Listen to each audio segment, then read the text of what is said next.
Times like all you want to do is run. Hear me out, hear me out. If all the things you never show, there are the things I want to know. Secrets start in your heart to slow. But if you don't want to tell me now, I guess I'll never know. Losing almost all my energy. It's getting hard to talk to you, and I'm the only one who speaks. It's all the things you never show. There are the things I want to know. Secrets start in your heart to slow. But if you don't want to tell me now, I guess I'll never know.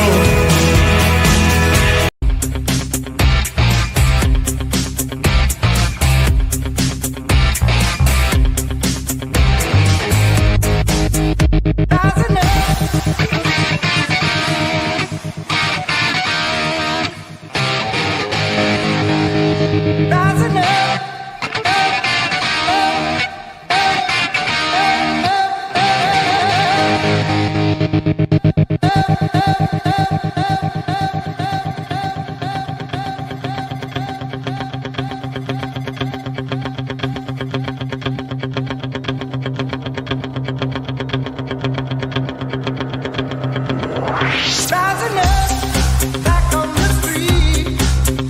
Did my time, took my chances.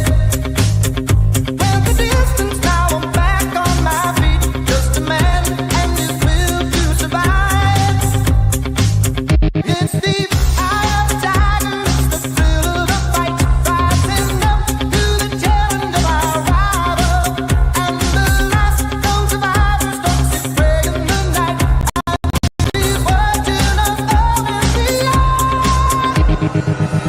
Face to face, out in the heat, hanging tough, saying hungry. They stack the odds till we get to the street. Overkill with the skill to survive. Eye of the tiger, it's the thrill of the fight. Rising up to the challenge of our rival and the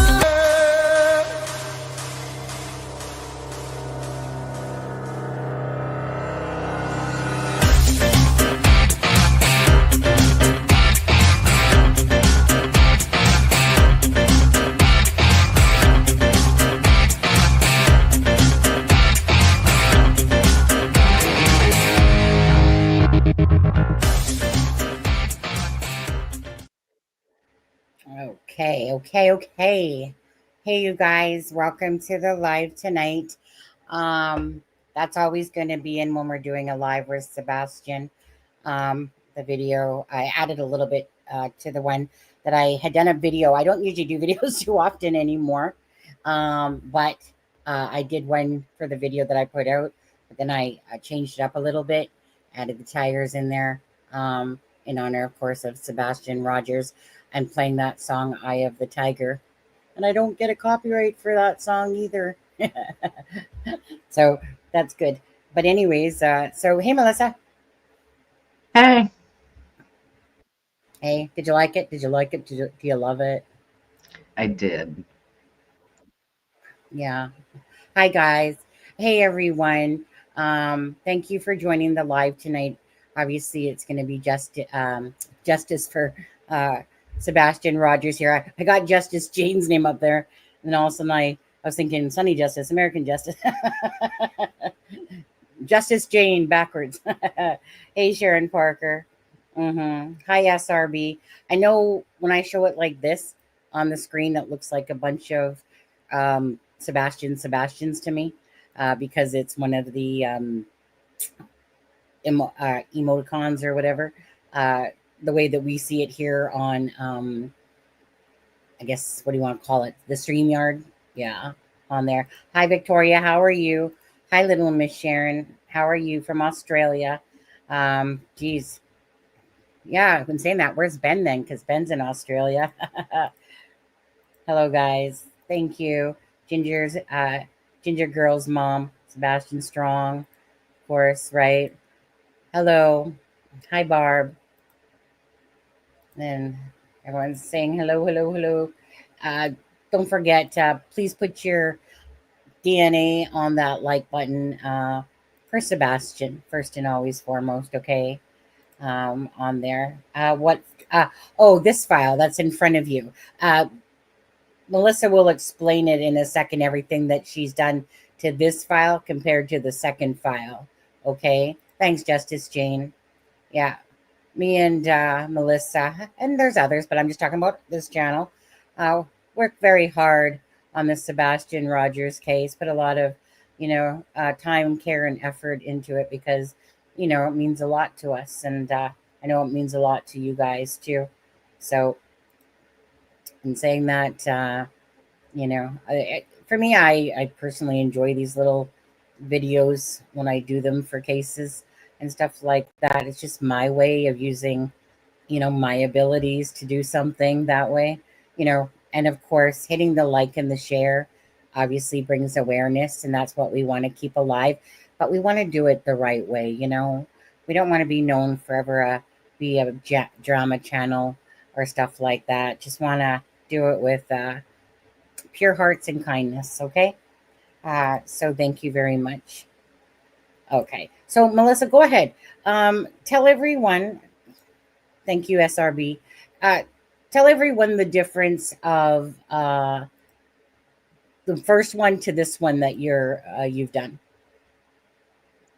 Okay, so the first file that we dropped, it was 67 pages long. It didn't have a majority of the interviews. It just had a select few.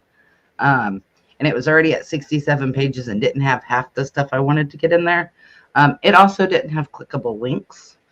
So I went to a different program here on Google Docs. Anybody with Google has Google Docs, so it's easy to go get. They don't have to download anything.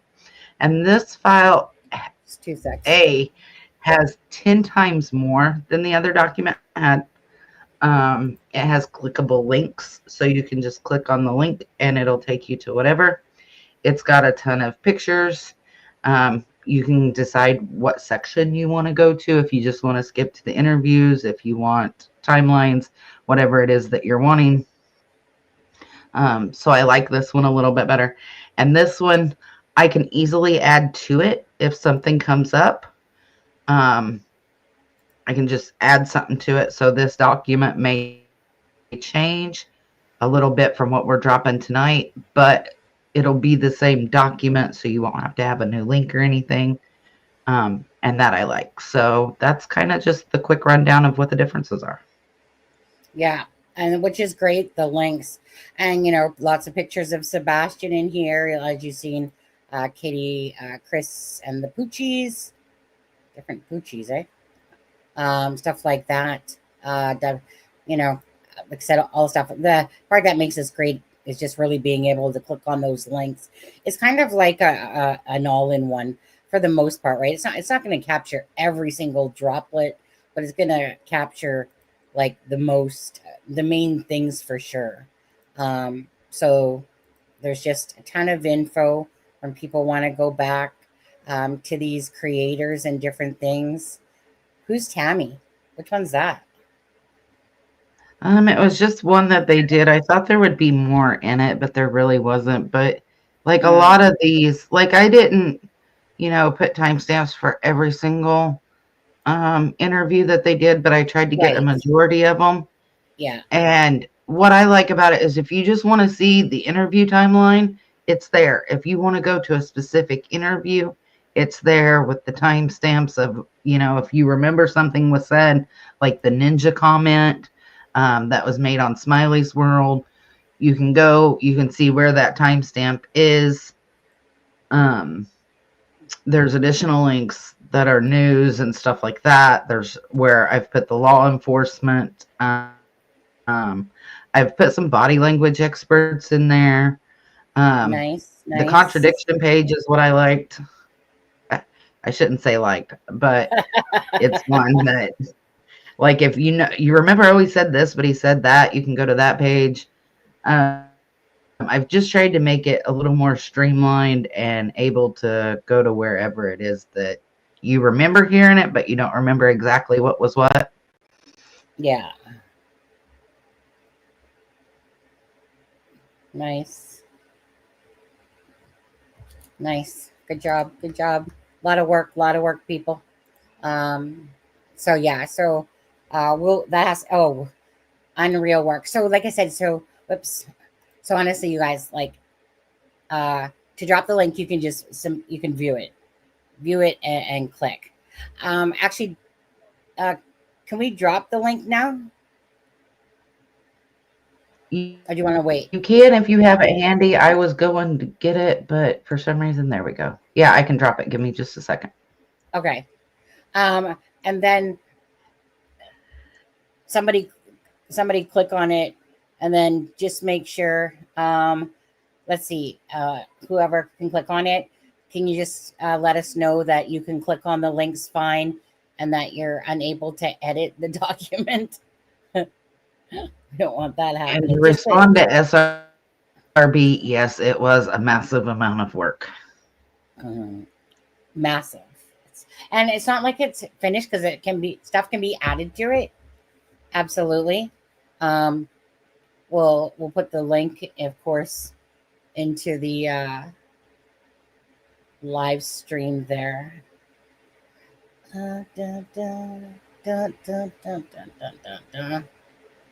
Melissa, can you just send it to my Facebook? I never trusted. I always want. Can you just send it to the Facebook for me?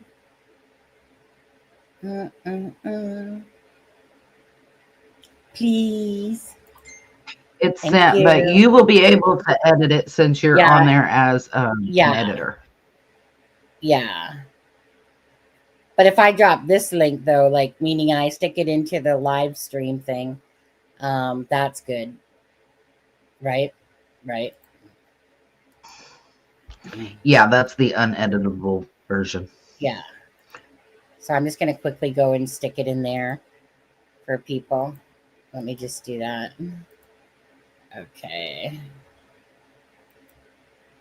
I'll just put it in there like that for now. But can you guys twinkle with it? Very impressive. I'll be checking it out. Just want to see if anyone can kind of click on it. Make sure that they can click the links, stuff like that. So when you have a moment, just let us know for that. So yeah, so that's we can go through some of that in a bit here. We'll talk about a few things today. Well, is there anything on the top of your head that you wanted to talk about first and foremost, just to ask? No, not really. I know I had sent you some stuff today and you said we'd talk about it, so I'll just kind of follow your lead on it. But Okay. like, I don't know. I guess the reason I made this document is just because I got tired of so much misinformation out there. And I remember I'd hear something, but I couldn't remember where it was at. And then I had told you we needed a timeline. And you said, well, I had done one. And I'm like, yeah, but your timeline and mine, I don't know that your timeline and my timeline, because this to me is a timeline. Like, This when I go into a timeline, I make a massive timeline. And yeah. I thought it was funny, though, that you thought after a couple of weeks I'd stop. I was like, yeah, no, not on this one. I know. But after, But we just need the facts out there. And everything in this document has come out of Chris's mouth, Katie's mouth, or Seth's mouth.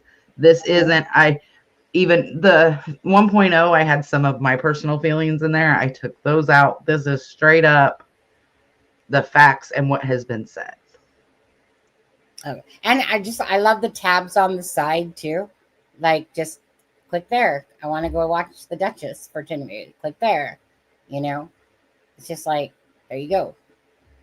Because some of these things, like, you guys know that some of those channels have done a lot longer lives than us sometimes, for sure. Yeah, I think the longest one was almost 10 hours. And it's like, Mm-hmm, oh my mm-hmm. gosh, really? And so much of it was just BS talking. And it's like, I don't want that. I want to go to where I want to go. Yeah. Um, I've got to say though, like this case is just it's doing my head in. It's doing my head in. But we'll talk about that in just a little bit. Right now, I wanted to go. Um, if any of you guys, well, it will be JLR. Oh, and the reason why I'm going to bring this one up, where is it? Come on, it's on this one. Yeah, it's on this one. Facebook. Why is it showing it like that? Not this Facebook. So I'm confused. Oh no, there we go. Okay. Is missing, Oh, and hold on. considering that he has civil. Let me just. Okay.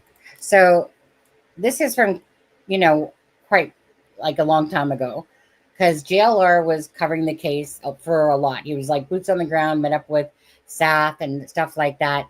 But this kind of goes with what we were talking about a couple lives ago when that neighbor, the fighter pilot neighbor, was talking to Crime Lines and Lies there, and basically how, nothing really good to say from the Proudfoot home there and the situations with Sebastian. So, as I had kind of said, JLR had been talking about this too, because I remember actually, so this isn't that live, but he does have it, where I remember he was like on the live, and all of a sudden this person comes up to him and wants to speak to him, and JLR puts his phone down and goes and talks to the guy. And basically, well, I think it was a husband and wife, to be honest with you. And I guess they knew where he was shooting from, drove over there, and they wanted to talk to him about basically the Proudfoots. And then they also had like somebody else on the phone as well. So he had been gone from his phone for a bit, and then he comes back, and then he's like whoa. So this is kind of this is to do with that, but this isn't that exact live. It's just when he's talking about it. So it's just to coincide with what the fighter pilot guy was saying, and then obviously whoever the gentleman is, or wife, and whoever they had that on the phone, kind of giving you exact. Well, you know what? I'll just play it out. Okay. I know. It's don't even get me started, little Miss Sharon, because this case just drives us bonkers, doesn't it? It's crazy. But anyways, so I'm just gonna make this bigger, and I'm just gonna hit play and kind of just play this out from JLR talking here. Okay, let's see here. With this custody case in New Mexico. The question I have is, also is what in the world is Katie Proudfoot doing there with Chris Proudfoot at this campsite, at the Yogi Bear campsite, when volunteers to this day, today, yesterday, day before, have been blood, sweat, and tears around the Hendersonville home where Sebastian was, reported missing by the mom. They're out there looking around rocks. I've seen people, divers in water, people going through mud, people in the Cumberland River, searchers, law enforcement searches the week prior, law enforcement searches around the Proudfoot home. And Chris and Katie Proudfoot are seen 240 miles away from everyone at a campsite called Yogi Bear. How does that make sense? Can someone make that make sense? Because I don't get it. I don't get how Kate. Now, I kind of get Chris because he has a job. He has a livelihood. Some people are saying, well, Katie is there because Chris is there for his job. We don't know if he's returning back to St. Jude's, but he's in plain sight at this campground. He's in plain sight. But Katie herself, I just don't get how she could sit back hundreds of miles away out of state and watch from afar while people are frantically and passionately want to find Sebastian. How does that make sense? Make sense? Because people might say, well, you know, the mother was getting harassed and threatened and stuff like that, so she had to get out. But don't you think that might have been her own doing by showing her actions and people seeing through the nonsense or coming to their own conclusions based off the behaviors of how they are and what they've done thus far in this case, which is nothing. A goose egg. Nothing. Katie hasn't handed out any flyers. Have you seen? Matter of fact, somebody gave us a video at the campground, from the campground. They gave us a video. And in this video, there's no more flyers on Katie's car. She even took the flyers of Sebastian off her vehicle. It's wild, folks. I can't wrap my head around a mother who reported their child missing from a house, and she abandons the house and goes hundreds of miles away in the midst of a search, in where it's still technically a fluid situation. This case hasn't gone cold yet. I think it's about to. If there's no action, though, the authorities think they're working around, claiming they're working around the clock. I believe the authorities. I'm going to tell you a wild story. Remember when I was doing a live feed down Long Hollow Pike the other day, showing you the areas where the police did all the searches, whatever like that. This is what's crazy. After I did my live stream, Proudfoot's neighbors came to me. They drove and came to my location and was shaking hands, and they love JLR investigators. I'm not going to identify them. And then they got another neighbor on the phone, and we were all like talking on a three-way conversations. Almost every single neighbor in that Proudfoot area do not believe the story that Sebastian Rogers wandered off or ran away from that home. They say it's BS. Every single neighbor, more or less. They told me like almost the whole block. They didn't even say anyone that believes that Proudfoots are innocent. I'm just saying, they're saying most of the neighbors believe the Proudfoots are hiding something. And it's total BS about their story. And maybe the neighbors are circling the wagons. And that's one of the reasons why the Proudfoots got out of town. These neighbors want the Proudfoots gone. Literally. It's like good riddance. But the neighbors care too. They do not buy the story that Sebastian went out of the house. They were telling me all kinds of stuff too about Ubers. The authorities were originally investigating Ubers on the street, but it came out to nothing, like an Uber that went to the airport that was parked on one of the streets around there. But it ended up being nothing of nothing. But definitely definitely the neighbors that I spoke to, definitely authorities went door to door, looking for surveillance, TBI, looking for any information, asking neighbors if they seen anything or heard anything. Oh, they definitely investigated. So they are doing their job, folks. The authorities are doing their job, and they're doing their best to try to find Sebastian. Yet the Proudfoots leave. She leaves. This is the spot where she should be standing there waiting for Sebastian to open the door, like they said in the interview. I can't wait for him to walk through the door. Well, guess what, folks? Even if Sebastian Wayne Drake Rogers was found, there's people behind me. Oh, by the way, I got a great drink. Iced coffee. So we're getting a little caffeinated this morning, a little animated. We're a little animated when it comes to this case because Sebastian's missing, and it just frustrates me. It's always these mothers. It's always the Candace Wells, and now the Katie Proudfoots, and the Casey Anthonys, and the Andrea Yates, and the Susan Smiths. All of them. They frustrate me because that's their flesh and blood. They bring a child into this world, create a child to do inspiring things and make a difference. They're our future generation, and then they do this. And I seriously think Katie's involved. Her actions speak guilt. We don't know a lot of information still because she's bottled up. Literally almost everyone around there knows they did something. I went down that street. I looked. I've been in that neighborhood. I looked. It's literally the notion that a kid went out barefooted with a flashlight is preposterous. It's a slap in the face to people's intelligence. It's disgraceful.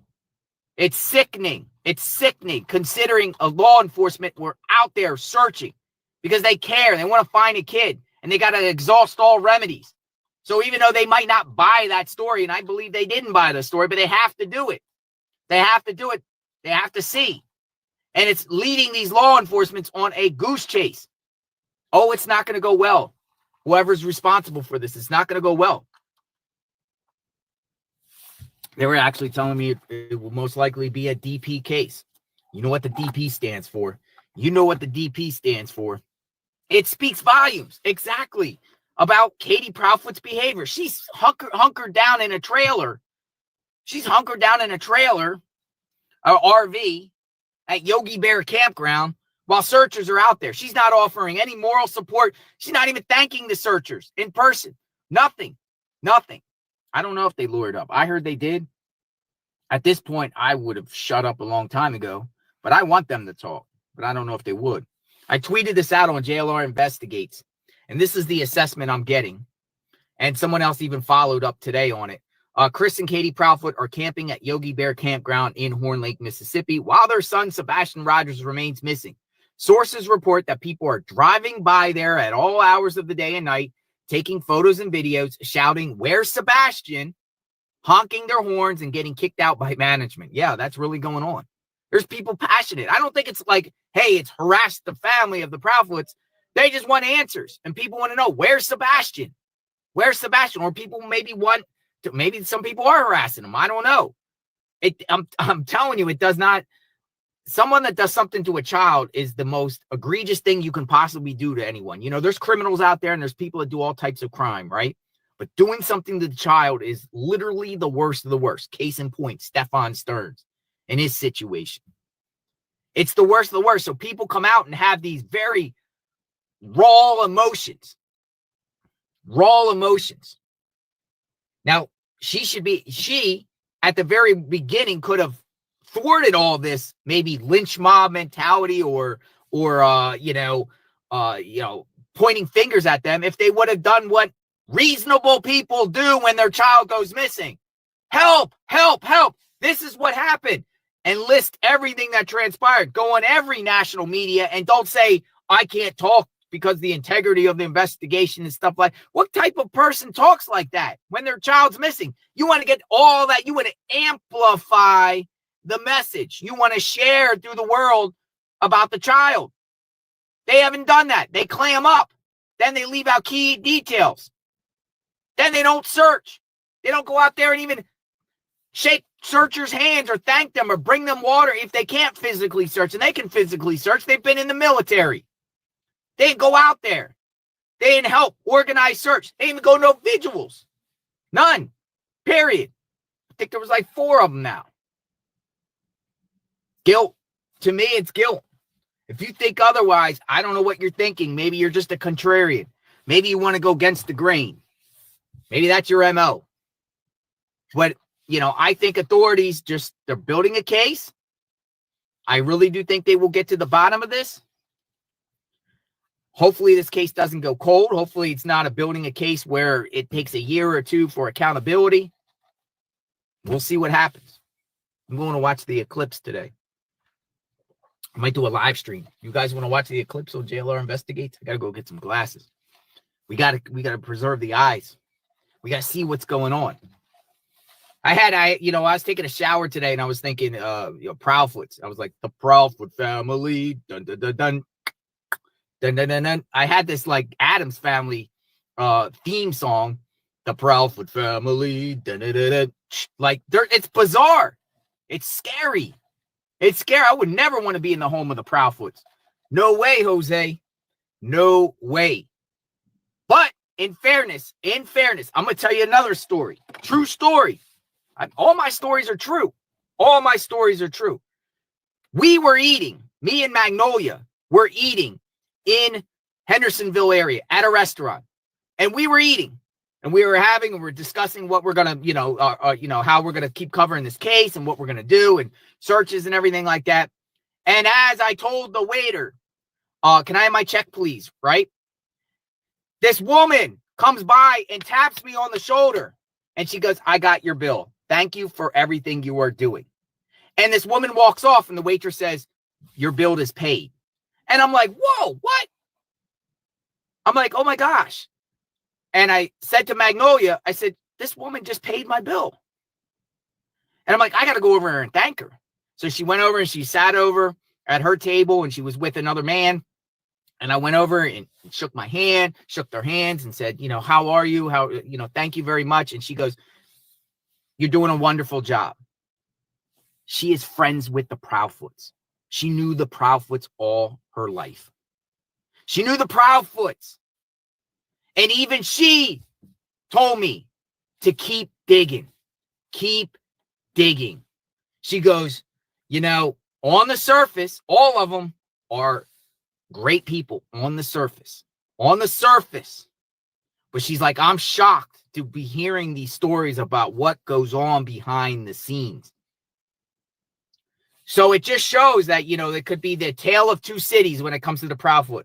It could be the perception of, okay on the perception, but behind closed doors, inside that household, could be a house of horrors. And that's what it seems like this is the situation. A house of horrors. But I do appreciate the Proudfoot's friends buying me dinner. People, it's so, the internet, because I go in some of these Facebook groups, me personally, and I'm talking about myself a little bit. I see some of the hate. There's some haters out there say, JLR, get out of town. They hate you, everything like that, whatever like that. But in reality, a lot of the locals care, and a lot of the locals want this out there and want Sebastian found. You've seen a lot of my lives. Have we ever seen anyone come confront me negative? No. We've seen lots of JLR, Hong Kong, justice for Sebastian, people caring for Sebastian and wanting to get that message out there. The residents of Hendersonville couldn't be more nicer in that area. I hope there's more flyers that get put up.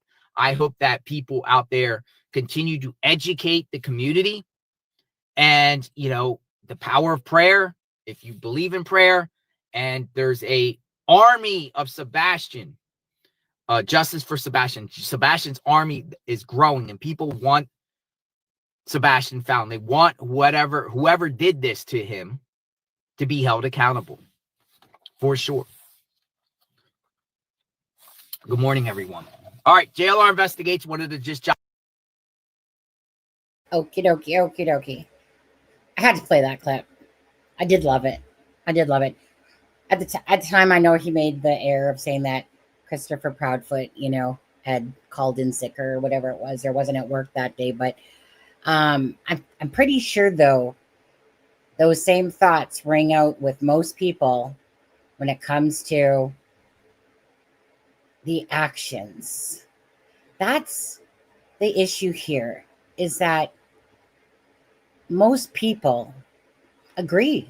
You don't have to be a dumbass to what you're seeing happen and realize that as a mother, as a parent, that these actions, regardless, are strange. So whether or not Katie and Christopher had anything to do with Sebastian's disappearance, whatever you feel on that, I think we can all agree it is a far cry from how we would have done things if it was our child.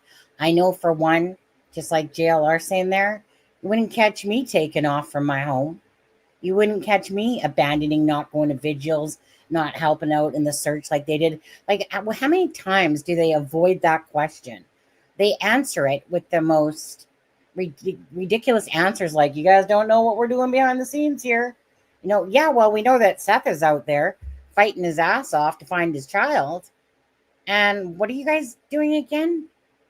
Probably listening to lives and chuckling at them, like you do hear them sometimes, It's, anyways, I'll get back to that. Melissa, I'll let you talk there for a sec. Well, don't forget, another one of their quote unquote excuses for not going to these vigils is they weren't invited. Do you need a personal invitation to go to a vigil for your missing child? No, I'd be the first one there. I don't care who said it. It could be my worst enemy, and I'm still going to be there because it's for my child. Like Seth was at them. Why could, Well, that no. blows my mind. Well, that one blows my mind because I remember Christopher Proudfoot posting in the Facebook group. And again, I thought he was asking because they were gonna go to that first vigil, the one that was in the neighborhood. It's not because he wanted to go, because he wanted to tell him not to do it in the neighborhood, instead go over to the school and do it. And I Because was he like, didn't need thousands of people in his yard, he said. right. And that's been the trend pretty much. How can we push people away? Now, I don't exactly recall. So JLR was covering this case and he was boots on the ground. And then I think something happened. I don't want to misquote here, but I feel like if I remember that there was something that happened, and all of a sudden it was like, I think, like Seth and whatever. It seemed like they turned on him. And it just seemed like all of a sudden he was getting, hate in a sense, not from the people of Hendersonville, but from, if I recall correctly, I think it was to do with like his mom and stuff like that. And it's kind of like, you people want to make money and blah, blah. I don't know. There was a turning point there with Seth. And then it just seemed like he was getting slammed on. And then after, he was still covering it for a while. And then after a bit, he was, moved on to some other cases. But he still does cover Sebastian, but not like he was doing. I think it's just one of those things like, when you're really trying to go there and help and be boots on the ground and stuff like that, it's almost like getting shit on your face. And it's just like, in a sense, you're like, well, what am I doing this for? Because honestly, when people are covering your case, be grateful that people are covering the case. Well, Sonny, Because I don't think it was they were upset he was covering the case. it And wasn't about, don't quote me on this, but I'm pretty sure that the reason it turned on him and why Robin said what she said is, remember when he was boots on the ground and he was live and they were walking through where the tornado or whatever had went through, and they were on that property and they got yeah, kicked off of it. Okay. And remember, they found a cotton or a Band-Aid or something that right. had blood on it, right? And the cadaver dogs hit on it. JLR was live at that time and kept recording it. So I Yeah. think, and don't quote me, but I believe the Rogers family took that as an insult because he didn't stop. He didn't put it down. He kept going. He kept filming. And it was to them more about the clicks and the views and the people he was getting than it was about Sebastian. And I think that's kind of where the turning point on that was. Yes, you're right. It was exactly right around that time for it, to do with that. And for me, I mean, at the end of the day, it's kind of like, what do you want? You want coverage, you want people to help, and then you don't expect people to record. And I think it was becoming, yes, more about like so clicks and views and stuff like that.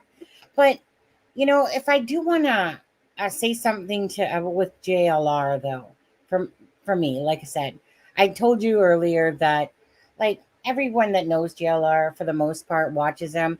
You guys know of his past. And for me, I got to the point that, you know what,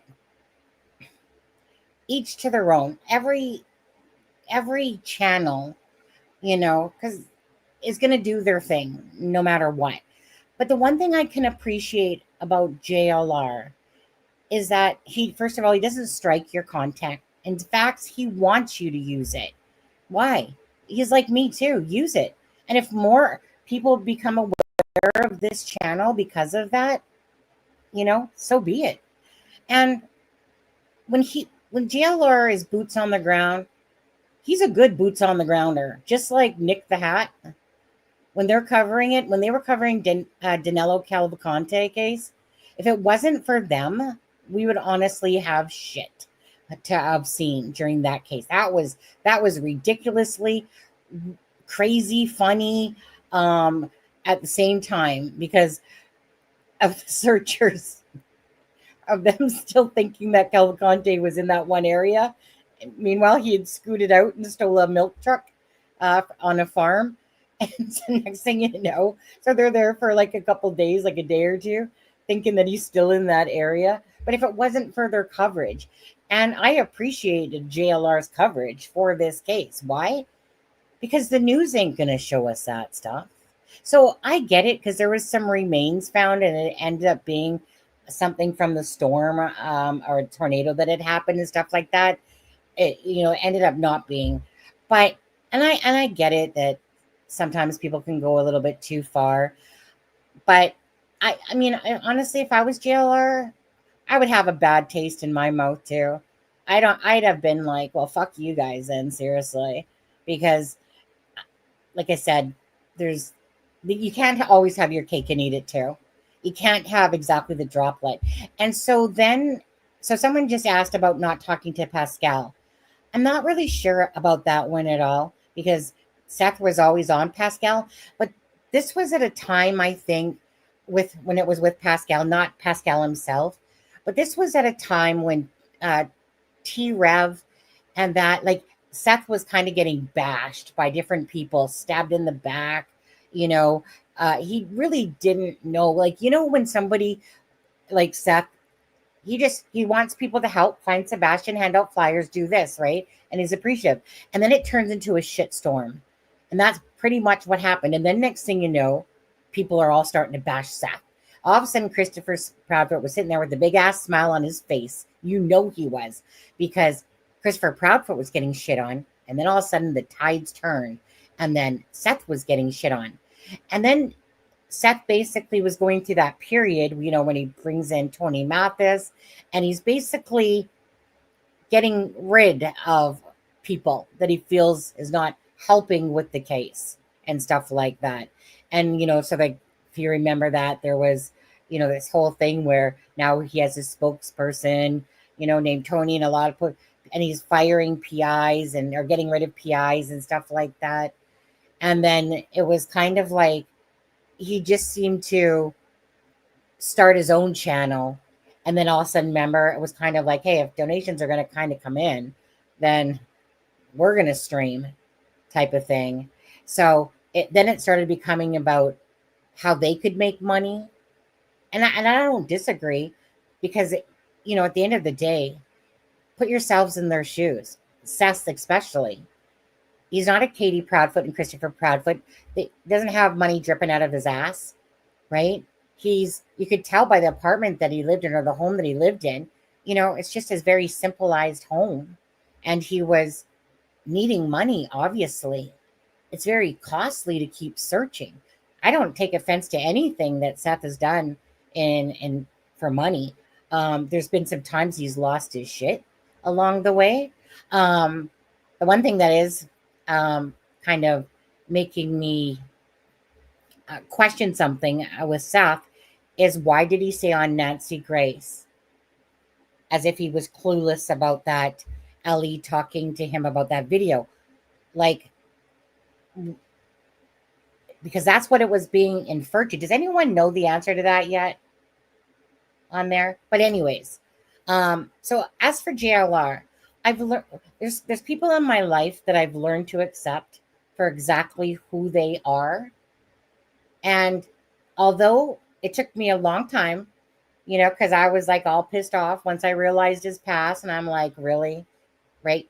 People are donating to this dude. They're literally all the, you know, years he spent in prison, et cetera, et cetera, et cetera, and stuff like that. And I was just, you know, the only thing I ever pray for is that people become better people from situations, because there's people in life that have done really rotten things and stuff like that. I am not one of those people. I might have done some things, but I've never frickin' been in jail. Never. I don't even have a charge. I don't have anything like that. You know, so I judge people very harshly that way. because I don't like it when people hurt other people or take advantage of people's kindness, and stuff like that. So I not just him, but just in general. So I was having a hard time with that internally myself, and then I was like, you know what? JLR is doing things. We know that he's pretended to be a freaking Jewish and stood beside Hillary Clinton and whatever his name is, their husband. We know that he's pretended to be the nephew of the Sandy Hook, and all those things, okay? We know that he's sued more than anyone for the Guinness Book of World Records while he was in jail. He did what I admired about JLR is because honestly, I don't know if he did it because of me. I felt like it happened because I was constantly slagging him about the 10 years in prison. He had opened up about it, about that stuff. Because to me, if you're going, like for me, like if you're gonna be bigger in YouTube, you better like clean up your shit, like open it up, right? Instead of people finding out about all this stuff. So I did like it, admire him more in a sense when he did that, when he basically was telling people about his years in prison and the different things and stuff like that. Because, you know, then it's like nobody has anything to hold on you if you're just an open book and you're just transparent. Because you know how it is when you start to become a bigger YouTuber and all this shit starts flinging on you. That's the worst. You always want to kick it in the bud. So if you have a shady past, bring it to the forefront and at least be open and honest about it, type of thing. So, anyways, I've just come to the conclusion with me that, JLR, I mean, of course, is his own person, his own channel, and all that stuff. But there's some people in life I just accept for who they are. So I know about JLR's past. I know about all that. And then finally, I just said, you know what? Whatever. Honestly, if people want to follow him, do whatever, that's their choice, or whoever you follow. It's really none of my business. It's just about my morals that I fight against with stuff like that. But honestly, I'm not going to sit here and try to be this angel preacher and stuff like that. So I respect the fact that he lets us use his content and he wants you to. And that JLR honestly does a lot of work for boots on the ground. And I love boots on the ground. That's my personal opinion on JLR. And in this video, I mean, JLR, me and Aspen used to goof about him because come on in, come on in. JLR investigates. Come on in. Get your coffee. And so me and Aspen used to always joke around because honestly, I found him very comical. Like it's like when you're watching true crime and then you find someone that's is expressive and come on in, JLR me and Aspen used to get a kick out of it all the time, just for shits and giggles, because it didn't matter. He always is eating something while he's doing a live. And, you don't usually do stuff like that in front of other people. Like that's what we're brought up to be like. But nowadays, everyone's just sitting there on their lives, eating their freaking soup and sandwiches while they're doing the lives and stuff like that. So anyways, that's my thoughts. I know that you're not a fan, I don't think you said. I mean, I don't really know about JLR's past. I don't really care about his past. Everybody has a past. He's very clickbaity for me. I guess is the way to put it. But I mean, I will admit I watch him, but there are times that I'm just like, I can't stand this man. But I'm not over that. He's in it for the right reasons, I guess is the way to put it. But as far as the eating on camera, that's one of the reasons I stay off camera so much, is because I swear every time I get on a live, I'm like, oh, I'm hungry now. Well, I was going to say, so I don't really actually find them that clickbaity. Sometimes I did, with it. But I think you said something there and I was going to say something to it and I totally forget now. But at the end of the day, it's like that person that just grew on you over time. Once I got off my own high horse about the morals and stuff like that, of my own, because I fight against that, right? Because like I said, if people are out there in the world trying to hurt other people and stuff like that. Now, is JLR in it for money purposes? Absolutely. Absolutely. But in saying that, he's doing the work to earn it as well. Meaning, okay, so so he was in prison, right, for conning and different things like that, right? He did his time, did his dues or whatever. He's done a lot of shit that it's almost like you're just in awe that somebody has actually done all this shit. Stood there beside Hillary pretending to be a Jew, pretending to be a nephew of the Sandy Hook so he could get out of a situation because he was praying like somewhere near the, you know what I mean? And like, trust me, that's only the tip of the iceberg. And then you're like, holy shit, this guy's lived about 20 freaking lives already. Like, it just seems like ridiculously unheard of that someone literally has done all this stuff in his short time on earth. In a sense, like, not that he's young, but you know what I'm saying? It's crazy. But so in saying that, he does work his ass off. He, from the Cavalcante case. So when I saw JLR, he was really a nobody, really. He had 30K viewers, but it was the Danilo Cavalcante case that just sent him over the 100K mark from 30K basically. And then it just grew from there. Idaho, all that stuff. So my thing is this. He went to prison for kind of being basically a con man in a sense, but he has his own story to tell on that. Now he's doing something that actually is earning him money that he loves doing. Do you know? I love the fact that he's actually boots on the ground. He actually gets out there. He travels around to different places, and he actually gets out there and does it. That is one thing I can give him credit for that I really do like about him. Well, no matter how I feel about the other. I think, like I said, he's getting paid now for doing what he loves to do. And so, as me just personally as a person, like I said, it's like whenever we can grow as people, become kinder, nicer, and all that stuff, because that's the way I would love the world to be, instead of so much hate, so much people, backstabbing you or throwing shade all the time. The negative personalities, right?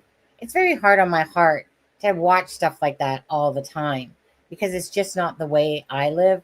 I live in that fake reality of thinking that people are a lot nicer than what they are, but a lot of people think that they're nice, but they're really not. It's just them fooling themselves in the mirror.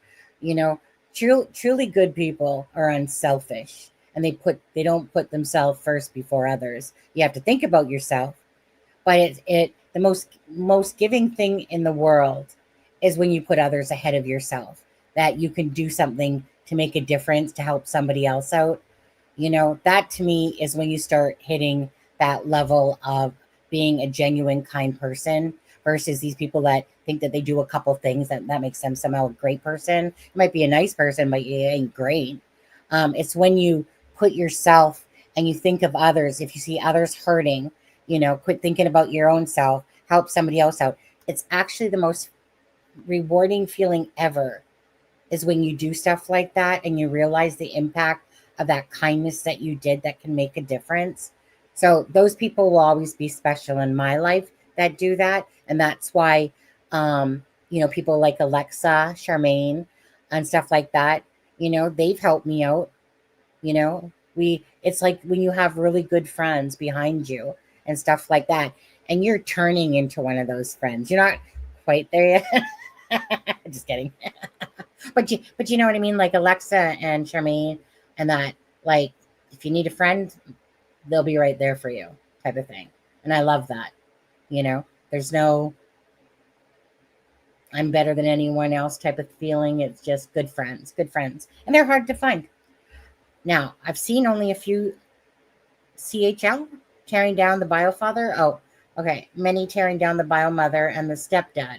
The main channel tearing down SR is horrible, and the same for the other channels on Katie. You know, honestly, at the end of the day, the one with Katie, I mean, that one's going to be hard, Bluefish, because honestly, you know, and we'll get into this in just a minute, but Katie was the last one with Sebastian, right? Her actions have been very strange. Very.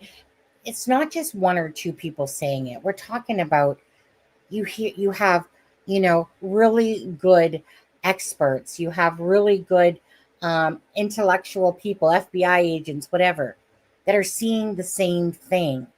That's what makes it hard, is because it's if this would have started off different from the Proudfoot side and Katie would have just been open, you know, and just transparent, because you would think that if your child is missing, that you literally are just wanting to give as much information as you can.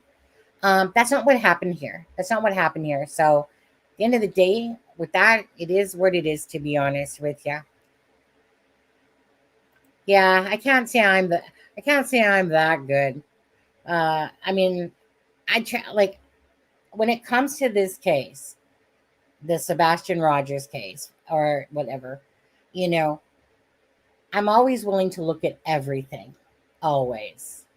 Am I guilty of tearing someone down? Yeah, like Katie or Christopher, especially Christopher. Absolutely. Why? Because even on a bad day, he's still like on his best day, he's one of the biggest assholes out there that you can come across personality wise, regardless of anything to do with whatever. So yeah, no, I think we're all guilty of shit. We're all guilty of it. There's none of us that are perfect in here for anything, for sure. Right, Melissa? Unless you are. Yeah.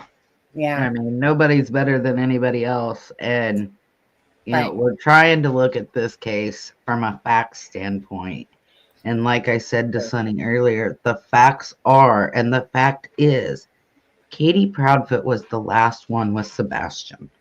She holds the key, whether she wants to admit it or not. She holds the key to where this child is. Runs with scissors. My goodness, Edward Scissorhands is in the house, but I think it's female version on there. Hi, Runs with Scissors. It's kind of a scary name. JLR was writing last year for the Nikki Chen case, and he literally went to the property and yelling at the guy. It was, oh yeah, oh no, he does a lot of crazy shit, doesn't he? You know, but you know what? I do admire him for the shit that he does. I mean, honestly, it's like you can almost just pull out your popcorn sometimes and be like, you know, watching him do shit. Okay, I got to scroll down. We're too far behind. Ancient advice for sure. Philippines, 2.3. Do nothing out of selfish ambition or conceit, but in humility consider others more important than yourselves. Yeah. You know, it's always been my thing. Sometimes I have to remember about myself as well. Forgot about myself for many years. Too busy always trying to do a thing for other people and stuff like that. But anyways, life, it's about balance. It's about balance. Okay, so let's go to this. I want to go to Melissa. Is there anything you wanted to say there? Anything before we go on? Nope, I'm ready to move on. Okay, so we'll put out. Oops, I didn't put it up for you guys yet. Okay. Actually, you know what? 1 second. Video. No, we're gonna take a couple minute break here for a second. Actually, I need to go to the bathroom, and so I'm just gonna quickly play. Where are you? So, Melissa, you got a couple minutes. 2 minutes and 16 seconds.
Okay, dokie, okie dokie, okie dokie. I went by really fast, actually. Thanks, Bluefish. I like making videos.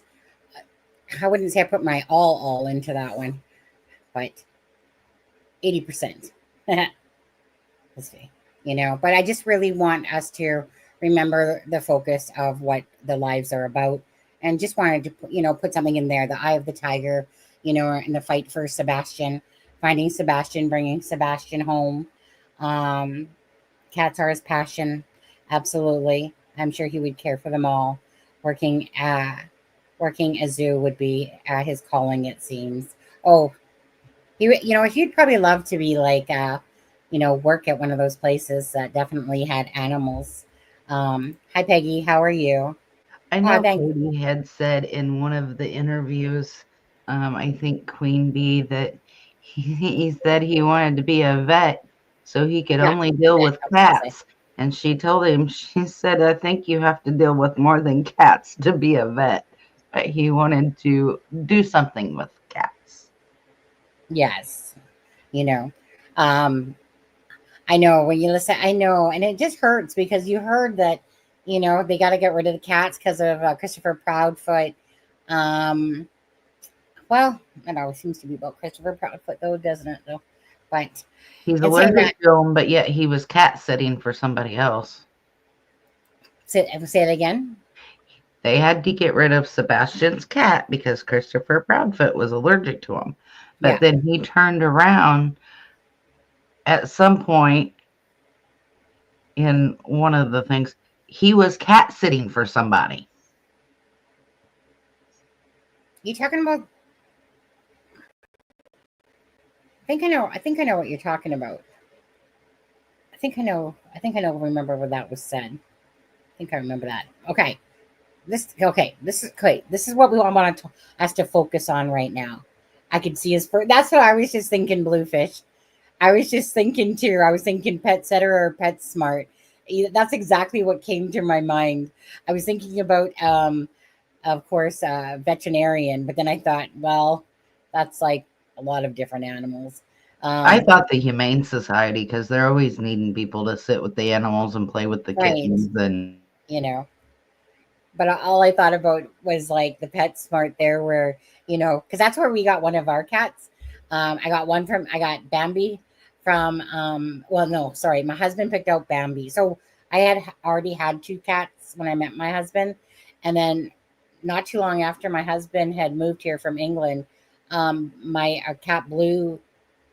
I don't know. I feel like Blue just put a little hobo bag over his shoulder and like, I don't like you having a man in the house. Right.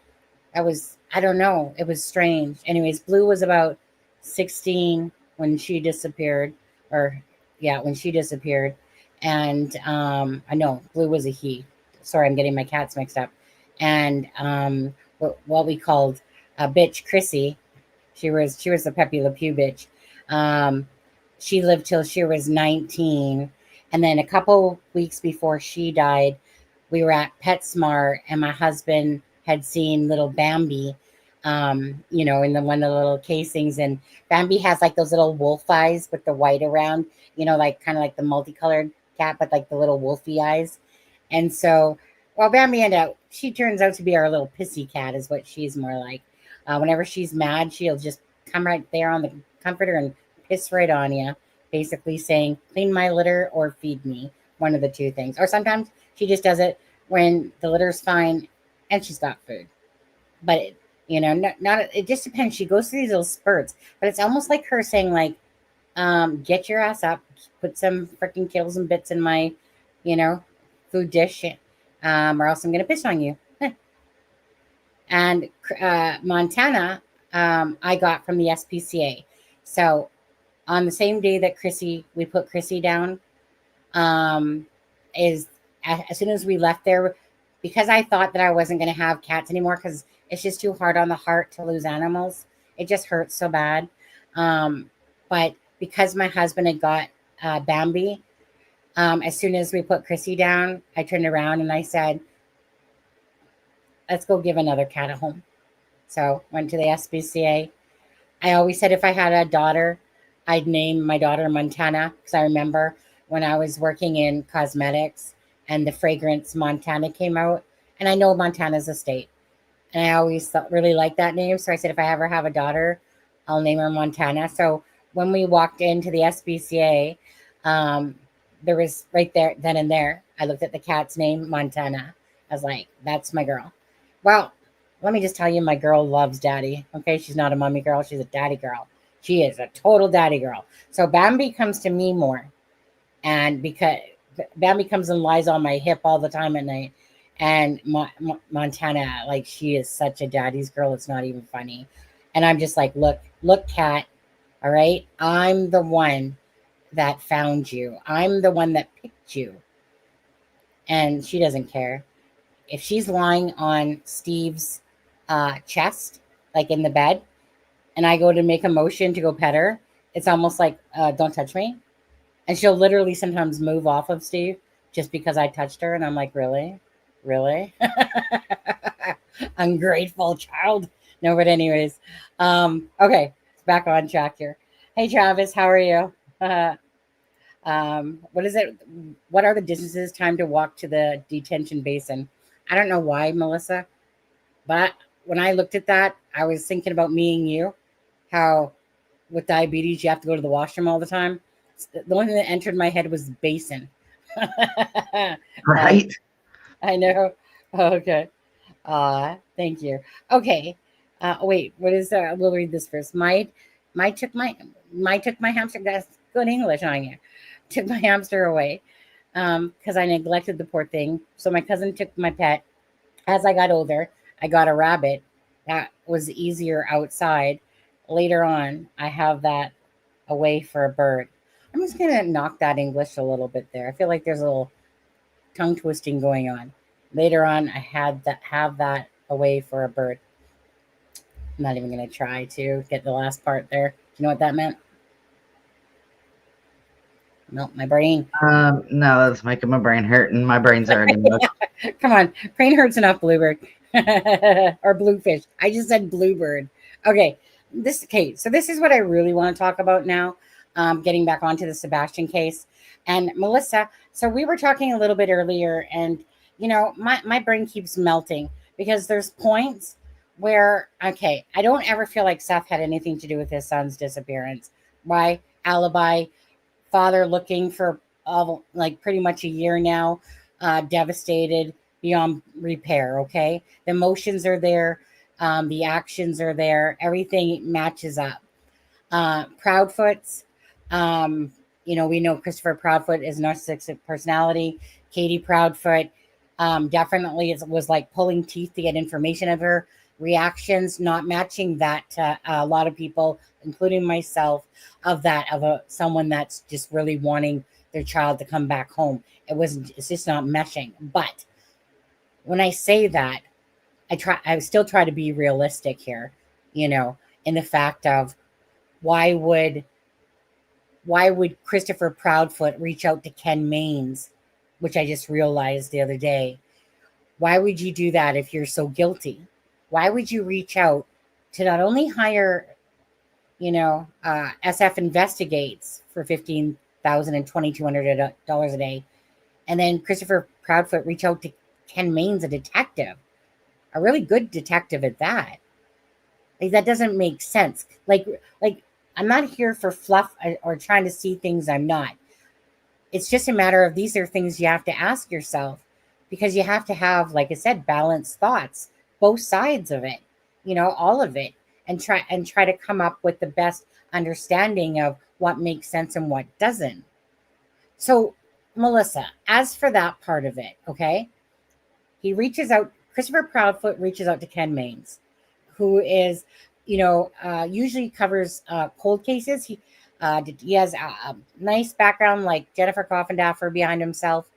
And he reached out to Ken Maines to ask to help. Now, at the end all to be all, it seems like I don't think maybe perhaps Christopher Proudfoot or perhaps Ken Maines, like Ken Maines wasn't keen on what he saw happening on the internet and stuff like that, and people filing lawsuits and injunctions, whatever, against each other. Meaning it's supposed to be about the child and the child first and foremost, which we all agree. We all agree. Put your shit aside, work together, and that's what you're supposed to do. That would be being unselfish to do that. That's unselfish. It doesn't matter what crap is going on. You put your shit aside and you work for that. That's not what I'm seeing. That's not what we've seen, okay? We haven't seen unselfishness that way. We've seen just a lot of anger, blaming, and all that stuff. So your thoughts on that? Because that doesn't make sense that Christopher Proudfoot reaches out to Ken Mains and then Katie as well emails, but it was Christopher Proudfoot who reached out. But then Katie emails as well and says, and they have a conversation. And one of the main things that Ken Mains took away from it was when he asked Katie a question and it took her a couple minutes to answer. And her answer back was, I just want my son back. Okay. What do you think of that? Just from an honest perspective, somebody trying to reach out to a detective and on top of that has a investigator SF. Well, first of all, I would put Ken Mains way above Jennifer Coffindaffer, but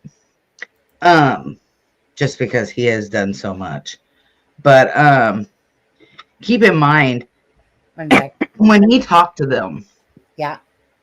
When Ken Mains talked to the Proudfoots, he told them, look, if you want me to take this case, there are certain things you have to do. If you don't do them, I'm not coming on. One of those things were basically SF had to go. Right. And that they needed to get one central person who talked to the cops, and that was it. And, Tony Mathis had to go. SF had to go. All these people had to go because he wasn't getting online and really looking into the case. And Christopher Proudfoot came back with, well, we'll think about it and we'll get back with you. So that turned him off to the point that he actually got online and started kind of not really digging, but he did look it up a little bit. And that's when he's seen all these things going on, which turned him off. And then, he would ask questions. Like you said, it would take him forever to answer. He just kind of basically, and I'm paraphrasing here, he thought they were being shady. That's how I took what he said. And he just didn't think something was right. And he said, you know what? I'm not doing it. He was going to do this pro bono. He gets paid to do this kind of work. And to my knowledge, he doesn't have an unsolved case yet. Generally, if he takes on a case, he gets it solved. And he's there until it's solved. And he just told him, he said, you know what? No. He said, I'm not doing it. If you get to the point that you do all these things that I told you to do, which makes sense. He doesn't want to be going to 10 million different people. He wants one centralized person. He wants all these other investigators off, just stop because you're not doing anything. They weren't willing to do that. And that tells me something. If you're not willing to look at an investigator, right, that has done you no good, by the way, SF has done you no good whatsoever. If you're not willing to say to him, hey, I've got somebody with higher credentials, who knows what they're doing, who solves cases, who comes with an impeccable background, you are going to have to step down. You can still be our friend. We can still talk, whatever, but you're going to have to step down as our investigator. And this guy is going to take over. If you can't do that on finding your son, that tells me a lot, because Mains, he solves these cases. He is he's an incredibly intelligent. He's an actual he is just good. You've got SF releasing pictures, with privacy stamps, that all that did was make you look guilty because the internet went wild and said, oh, it's the Proudfoot's home, when it's not. But he did no good by releasing that picture. SF is hurting you. He's not helping you. Whereas Mains could have helped you. And they basically, in my opinion, snubbed their nose at the one person, not to diss dog, but I think Ken Mains is above dog. Mhm. And if Ken Mains would have took this case, Ken Mains, I think, would have had it solved. Just 1 second. Hi, Mike. I would never hire SF as an investigator or drama journalist. Absolutely. But Mike, why do you look familiar? Do you have a channel? Because there's a couple people that have a channel. There's a guy named Mike. I think his name is Mike Drama Man or Drama Mama. Someone that writes on the board about the different things. I don't know why, but it's hit. You know what I'm talking about, right? Yeah, this ain't the same person. Oh, okay. Anyways, welcome. If it's not you, but okay. So my thing is this: there's still two questions here. The question is, if you're guilty, still, regardless. So answer that one for me. If you're guilty, at the end of the day, about selfishness on Christopher Proudfoot's part, control, whatever, he made the wrong choice. But as for reaching out, what kind of guilty person wants people to investigate it if you're guilty? And someone like Ken Just Mains. that. He wants to look innocent. He has sat back. In my opinion, I want to look innocent. One of two things. Either one, he's trying to look innocent, or two, they really are the most guilty innocent people ever. Well, that's just it, though, is that no normal, sane human being is going to, okay, I can understand one under pretense a little bit, even though once SF said his fee, knowing, I don't think that the Proudfoots are footing the bill, no offense, but that probably the Bauer Sox, if anybody is, but who cares, regardless. They're getting someone to try to figure out whatever about Sebastian. But to go to Ken Mains, to me, I'm not taking that for looks anymore. And then not like I was taking it for looks in the first place, but at least when it's one, you kind of go, okay, stink eye, but whatever. But two, I'm like, guilty people don't do that. That's not normal. No one wants you to investigate them if you're guilty. And if you're talking about someone like Ken Mains with the type of experience he has, now, so that's different because obviously they couldn't come to an agreement. And to be honest with you, Christopher Proudfoot is so detrimental to this case, it's not even funny. Just on his own accord of his mouth. It's kind of like when JLR was talking there, and he said, I'd shut up at this point, but no, okay, if they want to keep talking. Christopher Proudfoot has made himself look like a narcissist, rude, aggressive, arrogant, full of himself. That's what he's done. He has single-handedly himself literally made the Proudfoot side look like you can't believe them at all because he doesn't know how to shut his mouth. And he lets his ego and his controlling come to the surface. He doesn't know how to stop it. You can tell. It just comes, right? Because he doesn't know how to filter at all. Instead, he's just like, rah, rah, rah, rah, and then tries to be like, I'm fair in this. But then, we also have the background stuff of him as well, okay? But at the end of the day, he couldn't put his ego aside, pride aside. The Proudfoots, if they have no involvement whatsoever, they just missed. Well, Mains did say that, I'm still here, but with obviously conditions. This is a golden opportunity to have Mains look at this case. You know what, SF? Take your freaking little boy outfit and get out of here. Ken Mains, a real detective, a real forensic detective investigator, someone that is going to take control and do it the right way, and he's going to know what he's doing versus someone like SF who's the wannabe. Sure, he's got a license, but you know what? His arrogance is Christopher 10.0. He is far beyond Christopher Proudfoot's arrogance and narcissism. He is so unprofessional. The stuff that he's putting out there like a little 2-year-old, thank you. It's almost like Christopher Proudfoot. Thank you for these pictures. Thank you, because we wouldn't have had some knowledge if you didn't put out this. If SF investigates, If he was any kind of Pro investigator, bono. he would look at himself and go, yep, this is time for me to step down because this man knows exactly what he's doing and has an impeccable record. So, So, for me, it's like any self-respecting person, you know, when I was on the ambulance, when I was a basic before I became a medic, if I came up on a scene and a medic came up to me and started talking, it's yours. You know more than I know. Have at it. Now, when I became a medic, they did the same to me. Why? Because it's how it goes. And it's the same if you're in the military. A private doesn't tell a corporal what to do. mhm, Well, Ken Maines is like your sergeant and your yeah. corporal and all these high up officers, right? Mhm. SF, you are nothing but a grunt. Okay, I know. let the real guy take over. Yeah. I'm just saying. So to answer Travis's question, he thought Ken wanted some money. No, Pro bono. Maines was going to do this pro bono, and it's still on the table to do it pro bono. He was not going to charge them anything. He said that in the video. And It's yes, the in the Proud Fifty. document.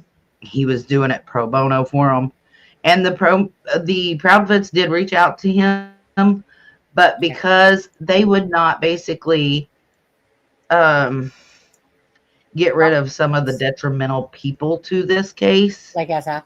then like SF investigates, then he said no, he wasn't going to do it, and he really just didn't want any of the drama of all of Yes. it. I dropped the link again, Travis, if you want to go have a look at that. It's basically the case 101. Mhm. And Ken Maines' video is in that extra link portion of that. Yeah. So this, you guys, is your view to go see all the documents. You can click on links and all that stuff. Can't download it, but you can click on the link. You guys, you can just save the link somewhere in your files or whatever to your messenger or something. And yes, if you guys could hit the like button again, I just ask, don't do it for us, please. Do it for Sebastian. Do it for the sake of keeping Sebastian's name out there, and do it for the sake of, again, a channel that just likes to keep it real, have discussions, but talk about the facts as well, and or facts, or what do we want to call it? The other word, facts. And Travis doesn't like it when I say facts for certain things. Details. Okay. Okay. All right then. I like SF. Give him a benefit of the doubt as any. Oh no. Oh no. Oh no. See, this is Bluefish. This is where you're probably an angel in life. Okay. No. SF investigates. I had followed him. He actually has me blocked, actually, which is fine with me because I don't really care, because I can really, if I want anything from him, I just go on my other account. But anyways, so SF I followed, and only because I had heard, heard his name a few times, and kind of like go there.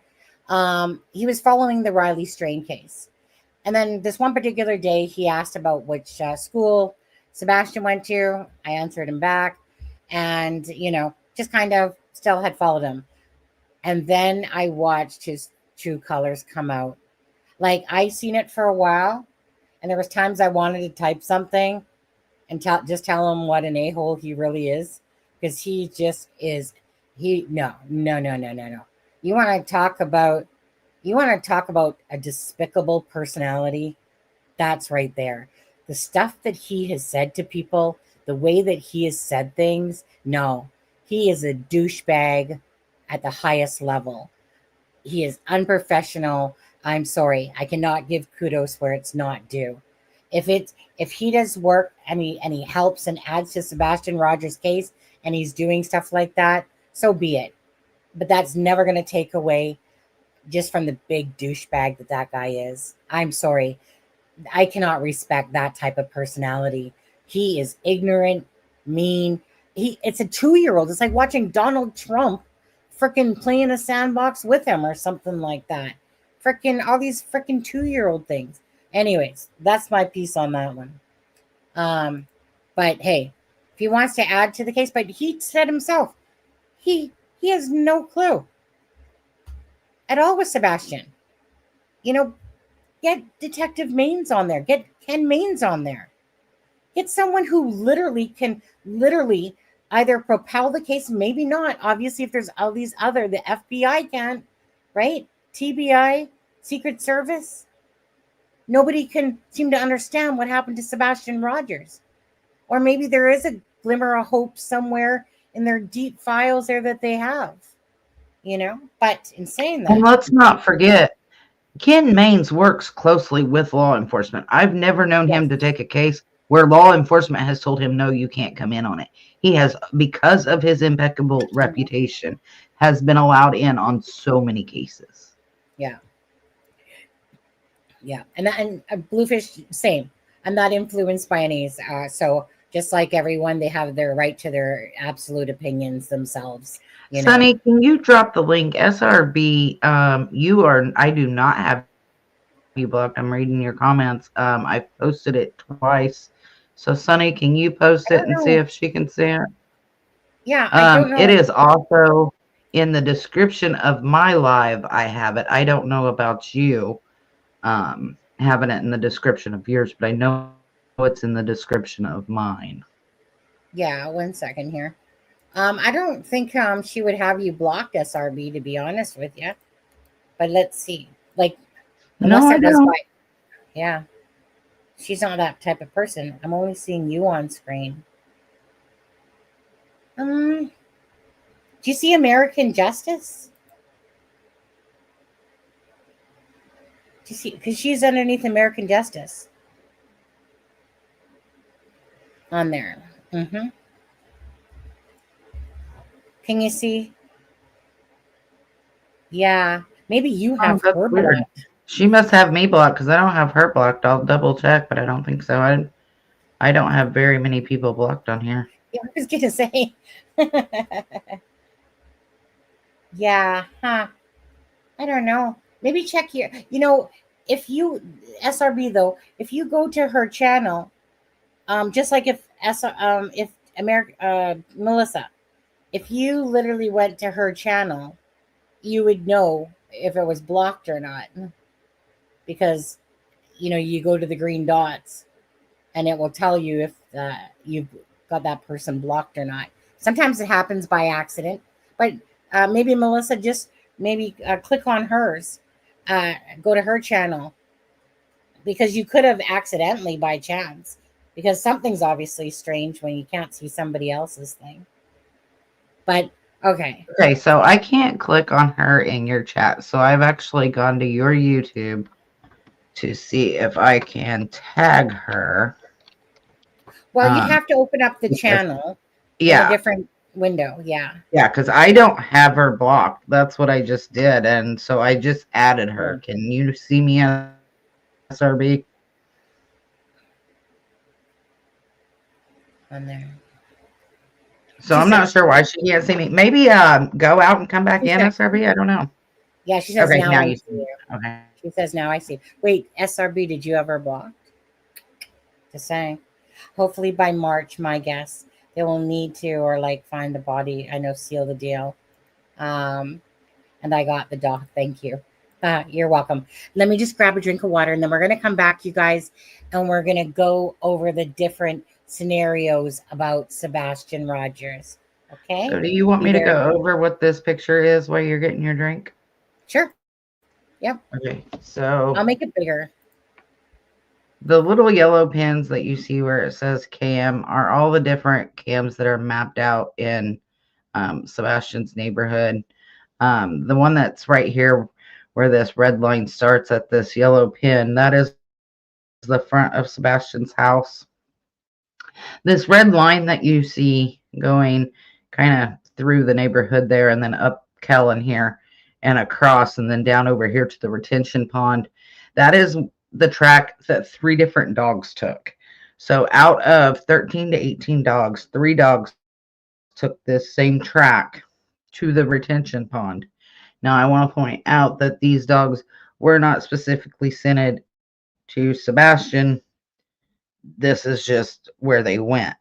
So they went down and went between the Proudfoot's home here and the neighbor. And they went kind of through the neighbor's backyard, up by where that gazebo was, up to the road. Right here on Kellen, where you see the camera. That is the camera that is pointing that way that everybody's having, where the light video was filmed, I guess I should say. And then it goes up Kellen all the way till pretty much it can't go any further, and then comes over and goes down Parkenham Drive or whatever that is, down to the retention pond. This brown part here that you see is the construction site of the new subdivision that's being built. You see a few houses. If Sebastian would have taken this route, he would have been seen by the camera that is straight across the street from the Proudfoot home, the camera down here at Kellen, and like 6 cameras all the way around, and he's not caught on any of them. Keep in mind, only 3 dogs out of 13, let's say, actually took this path. Right. Yeah, because so this is why I want to get into basically with that, Melissa. Thank you. Okay, let's see here. If I put this on screen small, is that like I want us to be smaller? If I do that. Oh, Jesus. Quit your playing around, Sonny. Let's go back to here. Okay, now I want to make it full screen so people can see it better. Okay, so the thing here that I want to talk about is about, you know, the different scenarios here. Okay. And, you know, I want to, hold on. I think I want to screenshot this and bring it in so we just see this one part of it. I don't really care about the construction site part. I'm just going to bring that in a bit. 1 second. Save. Whoops. No. Hold on. Okay. Okay, I'm just going to stop screen for a sec because I want to bring in that image that's smaller that I just did so I can bring it in more to where we want to talk about more so. Okay. Oh, I guess I didn't really show you guys that, did I? Good fight. There you go. Okay. You know that's Sebastian's home. Okay. There is a camera here that would see the garage and the front door of Sebastian's home. A police officer actually lives here. Because I called it. Ended up saying he was a police officer or a retired one of the two. And he says he only talks to police, not YouTubers. Okay. But anyways. That is also the home, Sonny, there that you just pointed at there across from the Proudfoots. That is the home that it is said they got video footage of the actual trash truck stopping in front of Sebastian's home, picking up the trash. And that footage came from this house over here across the road. This one here. Correct. Yeah, exactly. Okay. So the gist of it is that as far as we all know, Sebastian did make it home for sure. Right? We know that he did make it home. This house across the way has said that they saw the lights go out at 9:08 and that the house, the kind of living room lights or whatever you want to call it, go out around like 11:48 or something like that, quarter to 12. So this home here can see the garage, and the garage has lights on it. So we know that Sebastian would have been seen had he have come out the garage side for sure. It's lit up. And this house here probably would have had something of movement on the camera as well. The house that has the footage, that the pictures that came out recently, which shows the whole Proudfoot backyard and a little bit past here. Okay. Okay. So the whole gist is Katie and Christopher had said that Sebastian left through the front door and locked it because that's the only conclusion that they could come to with the LE because there was nothing to show that he left out his window. And if he went out the back side, they said, a camera would have seen him. Christopher Proudfoot had said that. And that if he would have went out the garage side, again, he would have been seen on camera. So, Not only Sebastian, that, Sonny, not go only ahead. would he have been seen on camera, but the front door was the only logical conclusion that he could have gone out because it was the one with the number pad. All other doors had deadbolts that he had to have a key to lock, and Sebastian did not have a key to those doors. The only door that he could go in and out of freely was the front door. Or the back door. The back one he could go out of. Yes.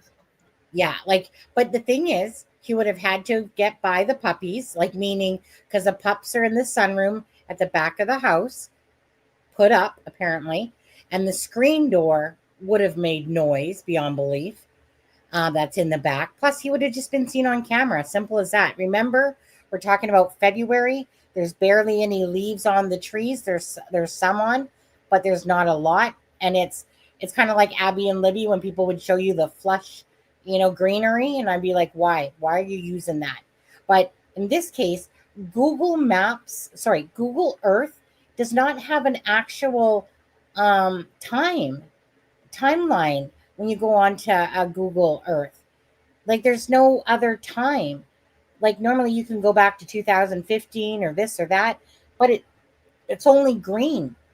The only one that has the brown is on Google Maps, actually, which sucks because normally I like to use Google Earth to represent as much accuracy for looking at something as possible. Okay, so bottom line is Sebastian left home supposedly, right? Well, like Seth said, his phone was on the kitchen counter.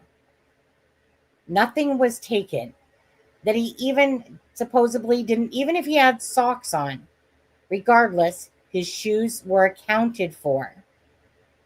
Lots of times when Katie wouldn't say something, like when she wouldn't talk about the shoes, well, then you had Seth say that there was 3 pairs of shoes. That's a bash, and then they'd eventually talk about it. It was always ridiculous to me. Who cares? Do you have 6 pairs of shoes? Approximately 6 pairs? Just say it. Why are you being secretive about freaking shoes? Anyways, right? So that's the gist of their story. So we know it's pitch dark out and that you can barely see anything that's kind of like in this area because it's just really too pitch dark out.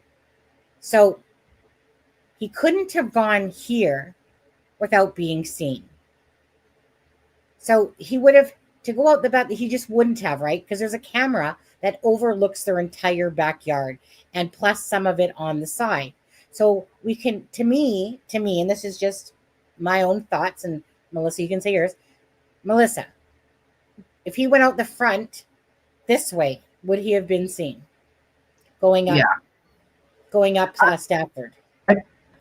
I personally believe if Sebastian left the home on his own accord, and that's a big if, in my opinion, he would have been seen leaving any part of that home. Whether he went out the front door, he would have been caught by the camera in the front. If he would have went out the back, he would have been caught in the back.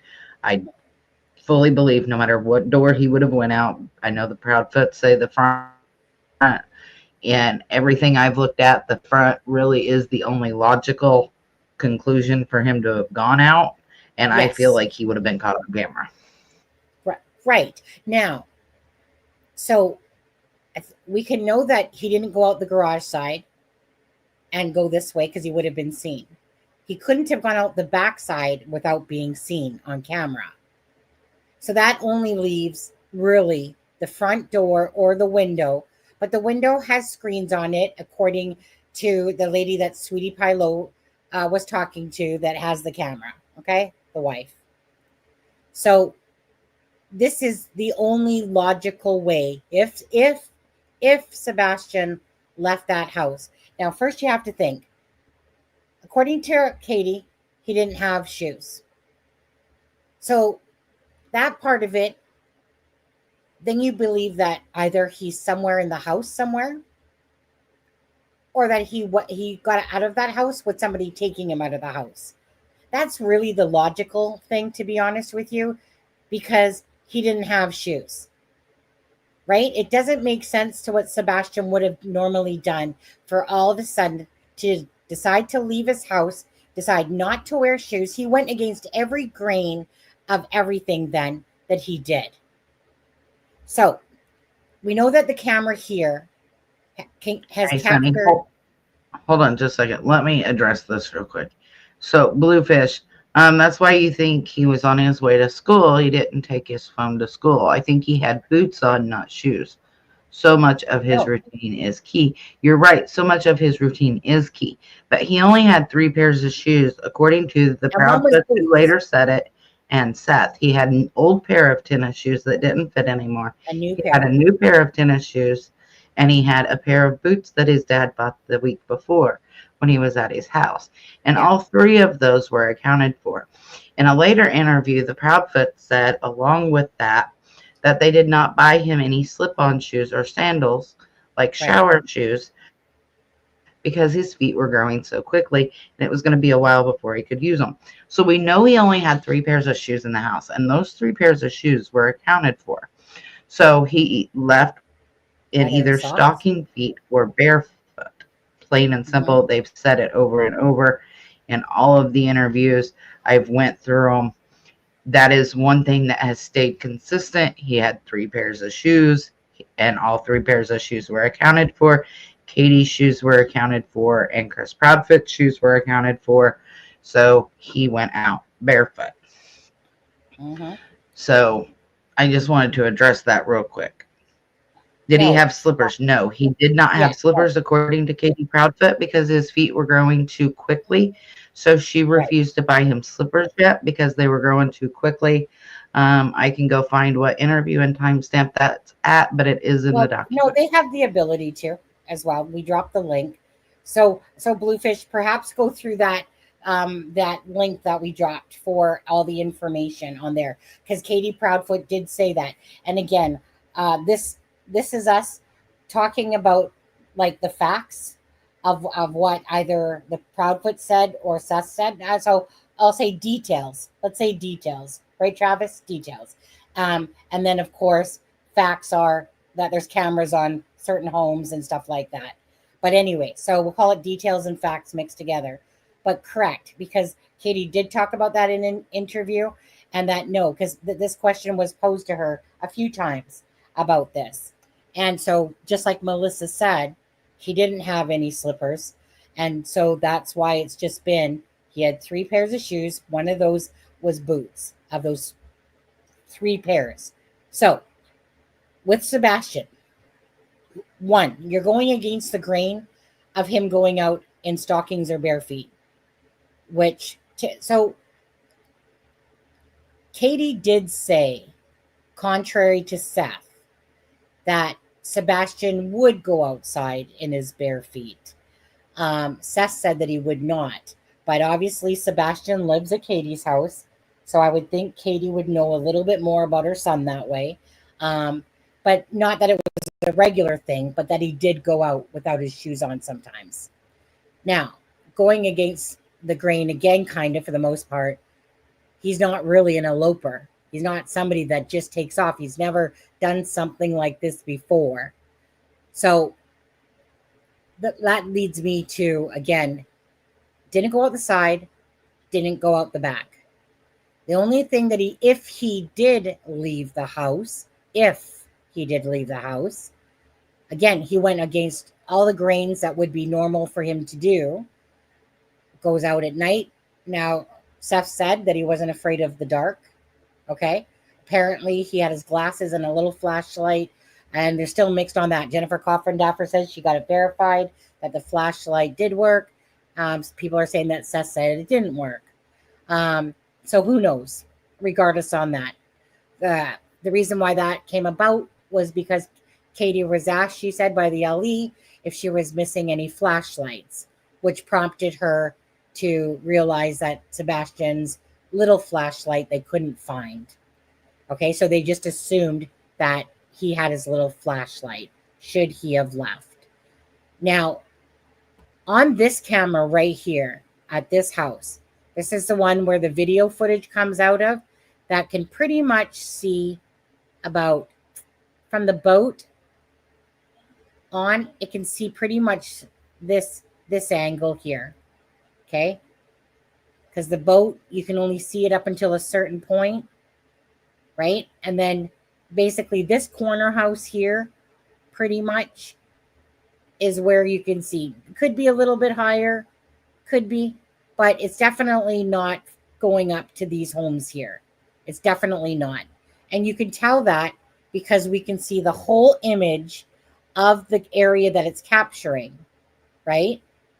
We can see that pretty much that whole area. So we know it's capturing the boat here. It's going across here and whatever it's catching here. So a car at 2:58 comes up to Kellen and Stafford, which lights up this. Okay, so 2:58, that same vehicle is seen going up. So that means that this vehicle got there within the 2:50, say 2 mark to 2:55, whatever. It's parked here according to Bobby that lives up on Kellen, busybody Bobby there. And she says her friend, she's a friend of this homeowner that has the footage. Okay. So she said she had watched the whole thing and that there's no way it was a garbage truck. That was a different thing. Obviously, we know that there was an Uber at 3:30 as well. Now, this corner house, like I said, this car comes at 2:55. Let's just say 2:55 for the sake of it. And all of a sudden, you can kind of see it light up the truck area. I feel like that the car's on this side, or it could be on this side, but I feel like it's more on this side. Either way, it causes the truck, causes the motion light to light up more so here. And it causes a beam of light to come from like the headlight of the car. Now, this car just sits there for about 3 to 5 minutes, and then it backs up, and then it starts going up Kellen, where it's captured 2:58 on the camera. I think that there's a few cameras missing from here. I feel like there's some cameras missing from here, but this was the best picture I could find. Yeah. Now, yeah, there's definitely more cameras here because I know that the house that was the Uber or whatever was down more so here or something. But anyways, so this is if Sebastian left the home. This is the only possibility that we know of that Sebastian could have left. Now, we have that flashlight video that people call a flashlight video. I'm thinking about that flashlight video, and I don't think that flashlight video, garbage truck video, means too much to us, to be honest with you. And the reason I say that is because there's 2 vehicles, one at 2:58, one at 3:30, the Uber. There's no other vehicle because Bobby, who watched the footage, would have said that they saw other vehicles, but she said no, that there was no other vehicles. Okay. So this apparent flashlight video, should it even be in this area, right? Because that's still very questionable about that. So should that flashlight have been in this video? Basically, the flashlight goes like this, if it is. And then, according to Nick Perez, he says it goes off screen. Well, the other light is clearly stagnant. So there's obviously a light source coming from here, this area, that's coming off of this guy's camera here. But the thing about that is that this light comes here, supposedly, and then in a short period of time, it goes back here. So where could exactly Sebastian then have not been seen? Because he would have been seen, because like I said, there's more cameras than what's here. He would have been seen had he have gone up Kellen. Just like the 2:58 car, just like the Uber car. Sebastian would have been seen on camera. And let's get one thing straight with that picture that's going around that has Katie, Christopher, and Sebastian circled like they're carrying Sebastian in a dumping bag, something like that. Okay? Absolute bullshit is what that picture is. Absolute pareidolia, people playing with a photo and making what they want out of it. Actually, if you watch the thing, to be honest with you, it was almost like they were playing with it to create it. But whatever that is, if Sebastian and Katie and Christopher even remotely came in this section and some person with a light at 255 near a car, they would have been seen on this camera as clear as day as movement. But the LE says it has no evidentiary value. I believe them when they say that, to be honest with you. Because when you think about it, it doesn't make sense. This light, if it is here, let's just say it is for the sake of it, it would have come over here and then went right back, right? Went right back. Okay, so where did Sebastian disappear to then? There's no other vehicles that are seen. If he came over here, he'd be seen. There'd be some sort of motion of being seen at least here. So there's no other vehicle. So how can that flashlight video make sense? Unless he freaking morphed down like freaking Mario Brothers into a, cement thing, Sebastian would have been seen. There's more cameras than what's just right here. There's actually cameras over here. But anyways, so it's not even conceivable from what we know with 2 cars only during that time frame that Sebastian, and I'm saying during that time frame because that's at the obvious, 2:58 up on Callan and 3:30 for the Uber. Remember, the LE started asking for video footage prior to that day as well. So to me, that flashlight video then becomes nothing, because at best that flashlight video comes to here and then the person goes back. Well, where could Sebastian have gone without being seen? There's no car that stopped and picked him up. There couldn't have been, because this car, the LE already said that they've already know who those vehicles belong to. I mean, SF said that they know that, but who cares? LE said that they've all been identified. He would have been seen on camera regardless. That car had its lights on right here. This camera would have picked up a guy getting out of their vehicle, a person in that car. He would have been picked up. So then I go back to Sebastian. He left the house with nothing, including his shoes. He decided to run away at nighttime, and yet none of it makes sense to the flashlights, to the cameras that would have captured him. There's no vehicle to ever show that he got picked up in a vehicle. Because why? Because there's nothing on the footage from this house or even this house, the one that has the Uber, to even show another vehicle that had come through. So that part doesn't make sense to me. Melissa, is there something I'm missing on this, from where we stopped right now? Is there something that we're missing or that I'm not seeing? Just keep in mind that red line is where the 3 dogs trapped. That's not true, though. They didn't.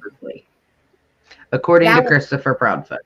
Well, that's according to Christopher Proudfoot, and this is from Michelle After Dark. That retention pond became a nothing burger. Okay? The dogs didn't track them. The dogs couldn't even make it off their freaking property. Correct. Right? We saw the videos. The dogs couldn't even make it off the property. They couldn't. So you're telling me that you have a kid that left by foot and none of those dogs picked up his scent at all? Exactly. That's where I'm having a problem with this. This map with this red line, this was produced When it was by what, the Christopher retention? Proudfoot with somebody else's help. Gray Hughes. Um, yes.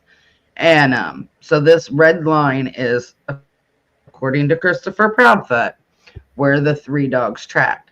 But again, keep in mind, those dogs were the dogs that tracked, at least one of them. The main dog, when you listen to the dispatch call, the one dog that tracked and the dog that jumped in the pond was not tracking specifically Sebastian's scent. Okay. He was just going there. And there is no evidence of Sebastian at that site. So take this with a grain of salt. But again, this is what Christopher Proudfoot is saying happened, which is all we have to go off of. Well, we don't care about what he says. Again, I put very little stock in this because I feel like he would have been seen. But again, that's why we're showing it, to show you the cameras in the neighborhood, at least Well, some of them. It's not all of them. Yeah. But he would have been seen by cameras. Well, exactly. And let me probably think, so these camera points, so I recall this, there was a audio when they were discussing the cameras over the did you ever get that one? The one where they're talking about the cameras for the houses that they're checking, the houses that have cameras. Did you ever Which get that? one? Yeah, it was, you know how there's the the police, what do you want, what's that called, the police scanner? No, I do not have the scanner. I couldn't find it, but if I find it, it'll get added to the document. The only thing I have is the dispatch calls, but Yeah. in the dispatch calls, they Well, weren't okay, going yeah, over, going and getting the footage. okay, because there's one specifically, like, and I'm not sure if it's in that one, where they're specifically talking about and they're literally talking about the numbers of the houses, and that's probably where these came from, versus because there's a lot more cameras than this, for sure. Okay, there's more cameras than this, probably more so on that other one that we had, to be honest with you. But anyways, there's more cameras than this, for sure. But so but this is what we have to think about, okay? Because again, Sebastian's phone was in the kitchen. Regardless, that phone would have been gone through absolutely by Ali. But bottom line is, Sebastian's phone was in the kitchen. So he ain't texting anybody. He ain't meeting up with nobody, because he would have had his phone with him in the room. And he would have been saying, like, meet you outside in 5 minutes, or see there. He would have been texting somebody. There's no way that Sebastian was talking with somebody, a friend online, and being like, hey, come meet up here. Again, that would have been found within all of his information. So something like that doesn't make sense. His phone's in the kitchen. It's not with him, slash the fact that the phones have been gone through. So they would have found something if he was interacting with somebody. He ain't that bright. He might be bright, but he ain't that bright. So to sit there and think that he was having this plan to meet up and sneak out, no. I don't think so. So for me personally, like I said, I think about this case all the time, and I'm sure you guys do too. And you have to think about, the logical things that are in front of our faces.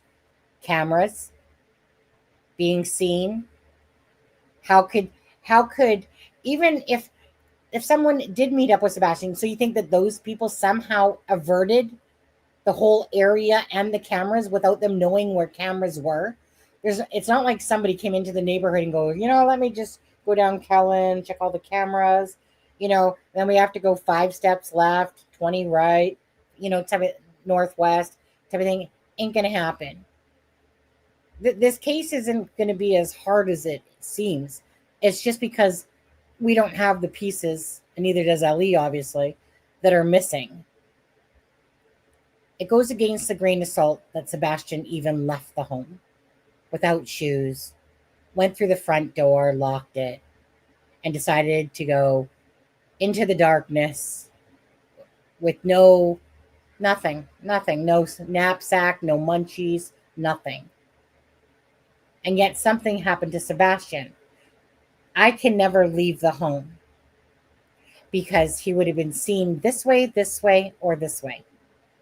No vehicles came into that area besides the 2 vehicles that we know of during that time frame, okay?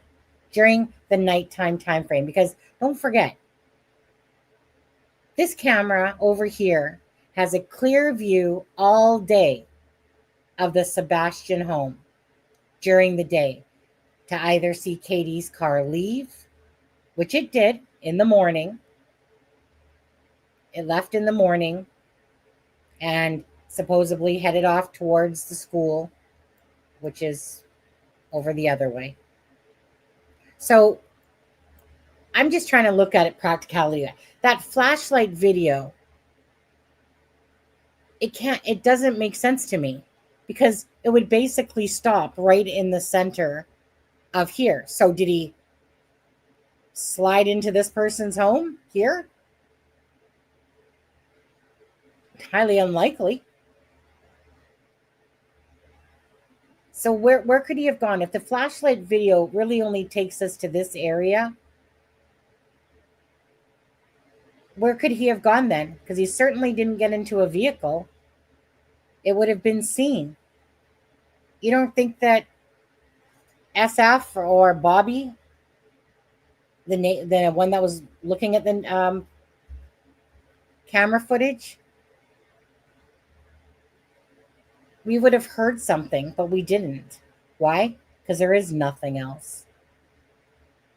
Hence why we're here pretty much a year later and no Sebastian. And let's not forget the FBI, the TBI, Sumner County, Secret Service, Yeah. all of them have gone over these camera footages and not seen anything, not had a lead from any of these cameras. So, you go north, there's cameras. You go east, there's cameras. You go west, there's cameras. You go south, there's cameras. In my opinion, he would have been caught on a camera one way or another. I don't see that he would have avoided all of the cameras. Could he have? Sure. I don't think he did, but I'm sure some, weird way, maybe, but I just don't feel like he could have. But again, this isn't us putting this together. This is what law enforcement has said. These have cameras. These are facts. These aren't speculation. This isn't. The dogs didn't pick up shit. I mean, it is our opinion, but it's not, because what we're going over is stuff that has come directly from the Proudfoots or directly from law enforcement. This isn't us. Let's put a camera here, here, here, and here, and yeah, that's good. That's not what we're doing. Because, the only thing that ever would make sense with the flashlight video, right? But it doesn't. That's the problem, is that a car parks on the corner or comes to the corner at the exact time we see lights. And we don't know 100% if those lights are coming from this area or not. They might not be whatsoever, right? We don't even know what's going on with those flashlight garbage truck videos. Seth saying that, and Christopher Proudfoot saying that, it's garbage truck. They were shown it, blah, blah, blah. Next thing you know, Seth says on Nancy Grace, he's going, I don't know. They didn't tell me anything about that video. Wait, what? What? Bottom line is, we can still see for our eyes that, and being told by the neighbor, by Bobby, that a vehicle is here for 3 to 5 minutes. It has its headlights, sorry. And it's capturing it. And that's why the motion light kind of turns on, which you see it in that video as it brightens up. And then you see the head beam of a freaking vehicle, like too, but you can see where like there's a beam of light. So it can't make sense that he got into a vehicle that he would have been seen on that camera, like literally seen if he got into that vehicle. But yet, that was one of the only things that people could think of. But 2 + 2 on that one, that camera's right there. It would have saw Sebastian. It would have saw any movement of something, considering it lit up and there was a vehicle with lights on. So I know that probably whoever owns that actual video could probably make out more, because obviously they got the footage from daytime, nighttime, whatever, on this. SF Investigates gets on with the lodge there. What is it? Lore Lodge. Lore Lodge. And he literally says, like, basically clueless to what happened to Sebastian, right? Nothing. And again, it's not like the LE doesn't have all this stuff. In fact, they have so much more. They're stumped too. Or, I don't know. I'm torn on that, because I've always felt like that they don't really have anything, that they're at a loss as anything. Everything goes against the grain of him leaving his home. Everything. Not taking snacks, not taking money, not taking a knapsack, not taking his switch, not taking a phone. And you're going to leave the house with barefoot? That's the most absurd thing. It goes against the grain of everything. And it goes against the grain of Sebastian himself. So why all of a sudden, and I'm sorry, but I'll say it again, because why all of a sudden on a day that his mom brags about freaking pancakes, takes him on this wonderful day of freaking bowling, dinner, BJ's, all that stuff, on this special day of pancakes that she apparently doesn't make. So to me, it goes back to the home. I can't see anything else. I try to make sense of everything that we know, because we're not here to make shit up or trying to embellish. We're just trying to be logical thinkers, right, you guys? Right? We're just trying to look at what we know. And if there would have been more vehicles besides the 2, we would have been told about that by someone like Busybody Bobby there. Probably even maybe perhaps SF Investigates, but I can't trust him as far as I throw him, really.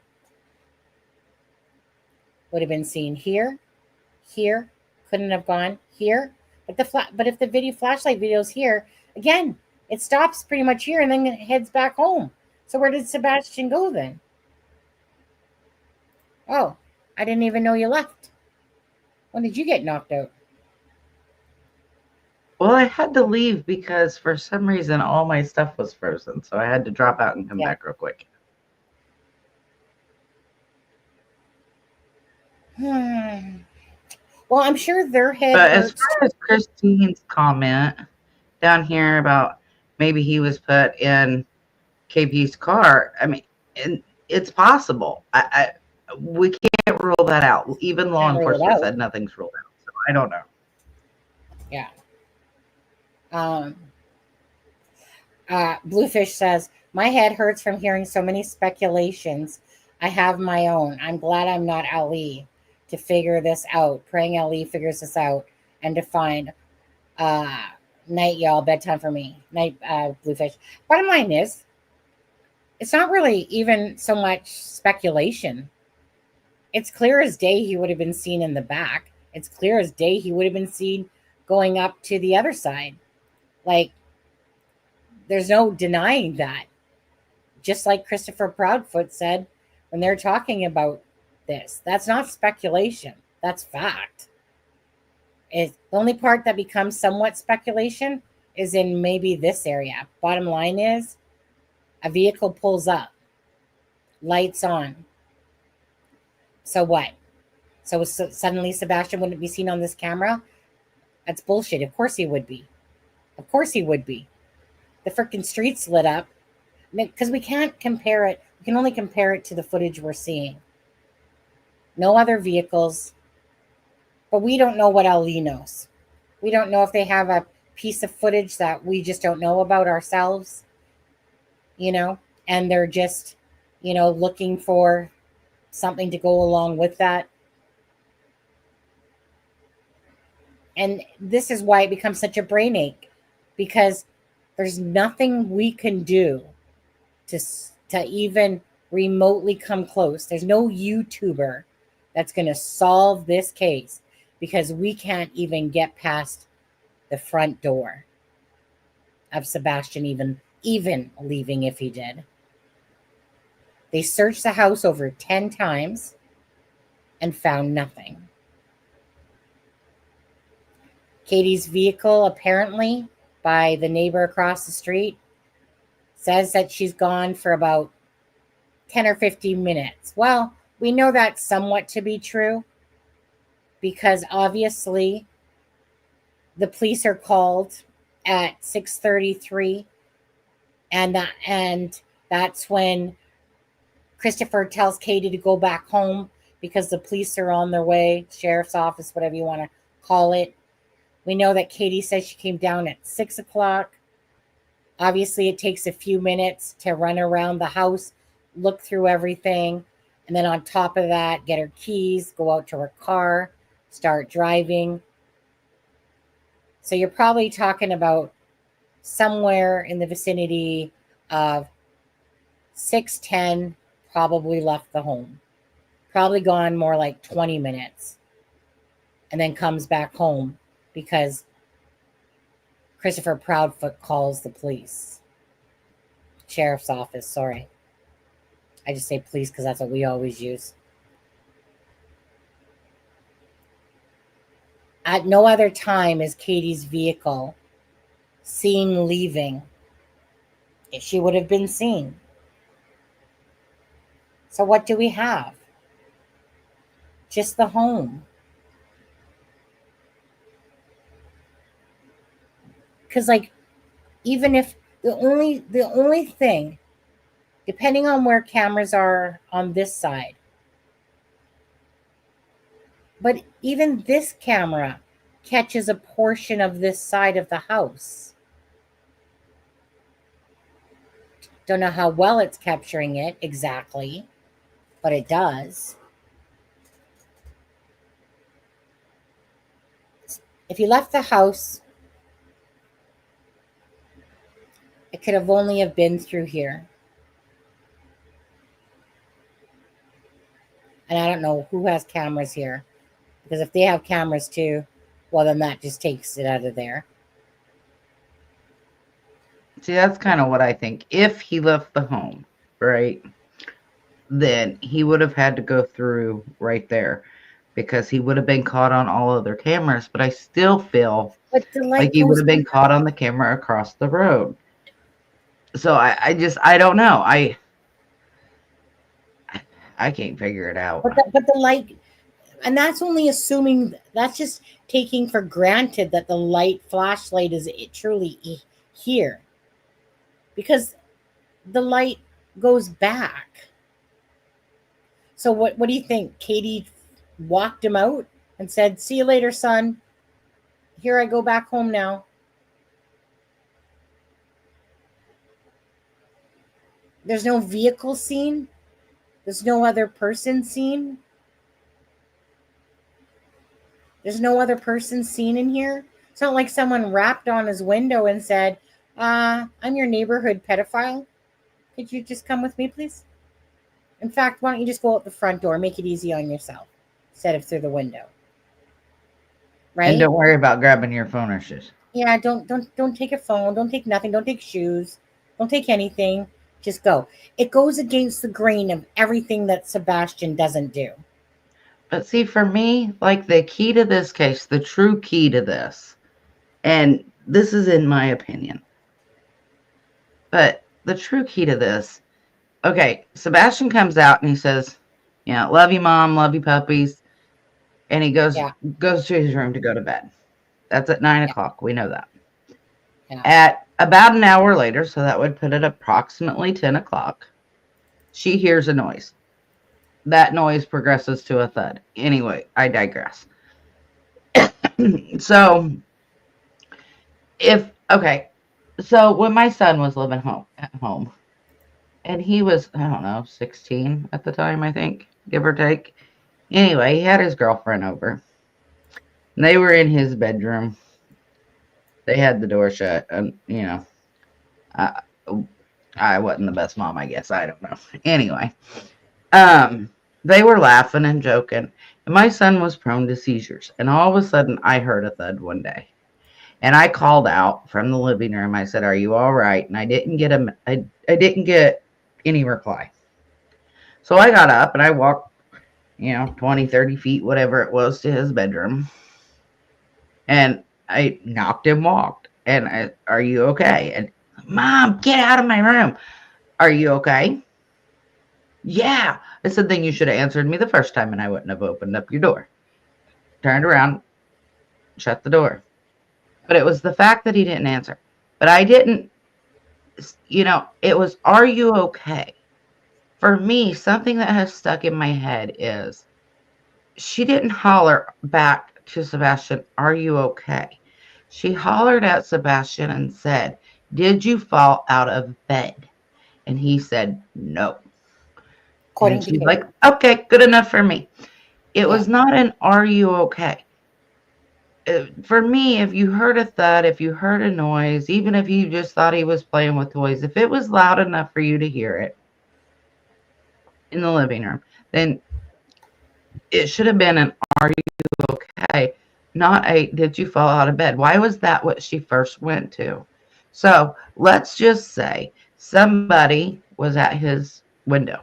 Let's just go with this theory for a minute. Somebody was at his window and said, quiet, you're coming with me, right? So when she hollers back, and what she heard was actually a struggle, and she hollers, did you fall out of bed? Sebastian's not going to say, yeah. He's going to say, no, it wasn't an are you okay, which he could have said, no, and then she would have went in there, right? Like, that's the part that gets me. That right there is like the key to it.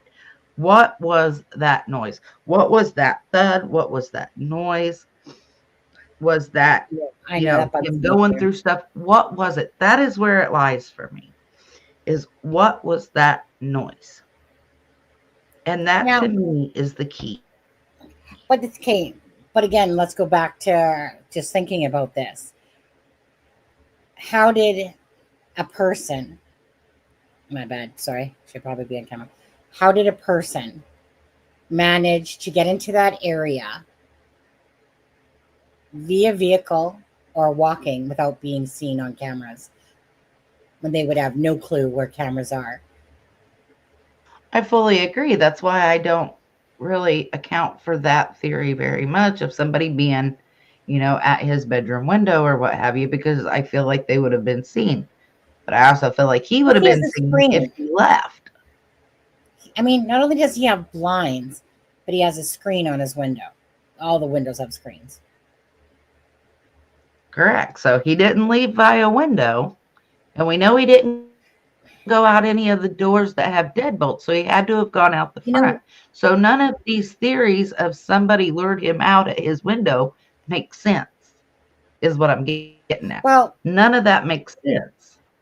It doesn't, but neither does this. Why did Christopher Proudfoot say we would have heard him? Why did Christopher Proudfoot say we saw the clothes that he was in?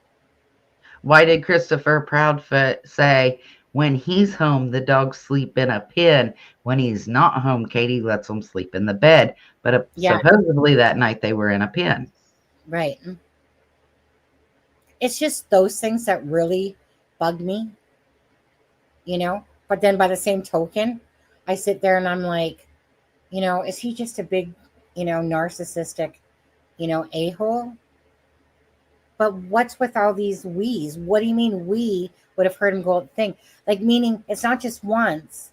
And I know that you said that your brother says that, but we all know that there's not this. It's kind of like the neighbor saying and stuff like that, that he didn't ever make Sebastian or talk to Sebastian like it was his own son. It was always that boy or the child.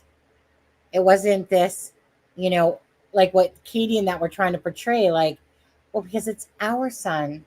Faith is our daughter. That's how we just look at things. And yet it goes against the grain of how even the neighbors interpret, that know Christopher Proudfoot.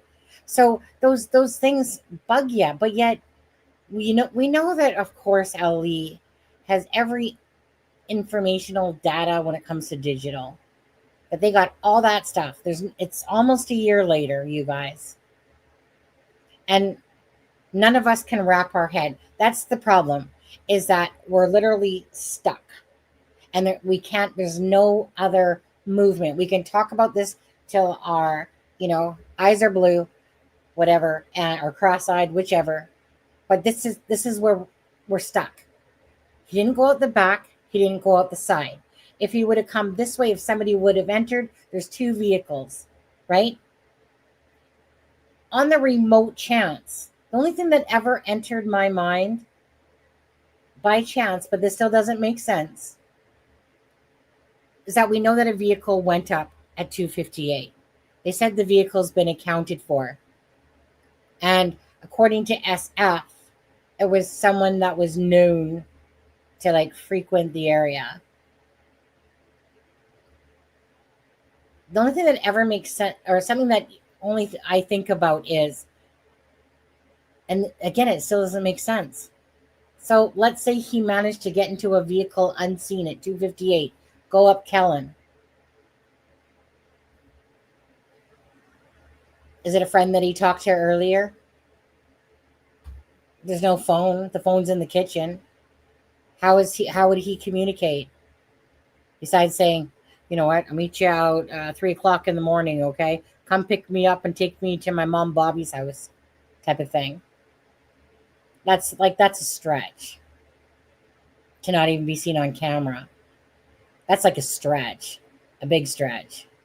And for me, most Uber drivers, not all of them, but most of them from what I have seen, have dash cams. So it's not like he could have just got in the car, most likely, and been like, hey, I got to get out of here. Take me here. You have to pay for that.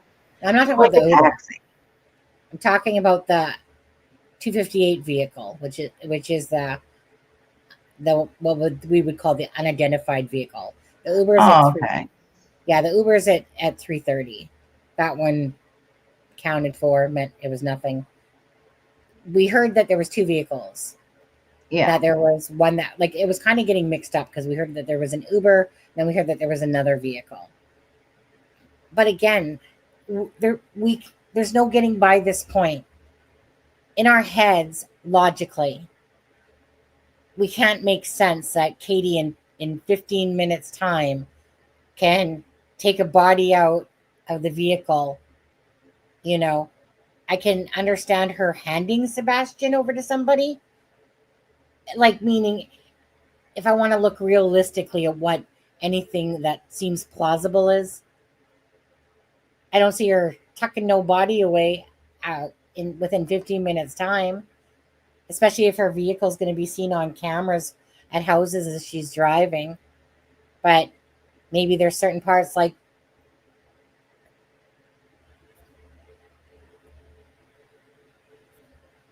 I just go back she to the was home. seen on multiple cameras, and then she was seen driving through the school. I mean, it was at that point light enough that they could tell it was her. I mean, it just, if you look at this case honestly, and you take how you feel about the Proudfoots out of it, Exactly. you can't get past that house because you have no proof of where he went from there. There's no proof by the dog tracking that he walked off that property barefoot or in socks. There's no proof that there was a vehicle, right? So if you take how you feel about the Proudfoots out of it, which is hard for me to do, but I've done it, you can't get past the house. And that's why I say that the key to this is that We have thud. talked about The that. key to this is that 10 to 6, and I would even venture to say the 10 to 3 range of time. And sooner than that, to be honest with you. We have no knowledge about Sebastian after 6:30, basically. Essentially, no. No, we don't. Because Seth said he couldn't tell, even though law enforcement has said it. Seth said he couldn't tell that Sebastian was the one who took out the trash. But even if you go by what law enforcement said, that was like, what, 6:30, 7 o'clock. So you're still stuck at, where did he go? Yeah. Because at first I used to think that Katie had taken him to one of the Proudfoot's houses for a family member. Perhaps to hide him or, someone take care of him, whatever. But tell me, Melissa, the audio from the dash cam. Can you tell me more about that? So I've heard it. I personally can't make anything out on it. It's in the document. I know that they have what they think it says, kind of captioned on it. But when I heard it, and I wouldn't look at the screen because I noticed it had words, so I wouldn't look at the screen. I turned my microphone, my speaker all the way up, and I couldn't make anything out of it. And this is supposed to be from the dash cam? Yeah, supposedly. No, it's from the Ring doorbell. Oh, no, I'm talking about the dash cam. The dash cam, I couldn't make anything on it yet. I don't. At this point, I don't even remember if I put it in the document because there were several things that I left out that I came across, because if you couldn't make anything of it, then after a couple times of not being able to make anything of it, I just started taking stuff out. But I don't know, this, Wow. where they have like the footage, or the audio, I never can. And maybe it's because I'm 60% deaf, but I couldn't make anything of it. Somebody who's got good hearing maybe can. I don't actually know if there's actually a piece of audio from the dash cam, more as it was said that there was. But I'm just not sure where that information. Does anyone know where that information came from? I think people are confusing because it seemed like they were pretty similar, was the dash cam and the Ring camera. I know somebody had played that it was dash cam in one video I watched, but the other video, which I did leave in the document, was the Ring camera. But yeah, does anyone themselves have any thoughts that we haven't said on this? Does anyone else because this is the bottom line of it. Like, this is what's so confusing, is that you look at every angle that you can possibly think of, or what you think you can possibly think of, and to go to what makes sense. We know that he would have been seen in the back. We would have known he would have been seen on the front side. We can mostly say maybe 60, 70% that he would have been seen coming out the side, either through the neighbor's backyard camera, which could be just depends how the lighting for that time. SF put up that picture for 3:05. It was his own timestamp.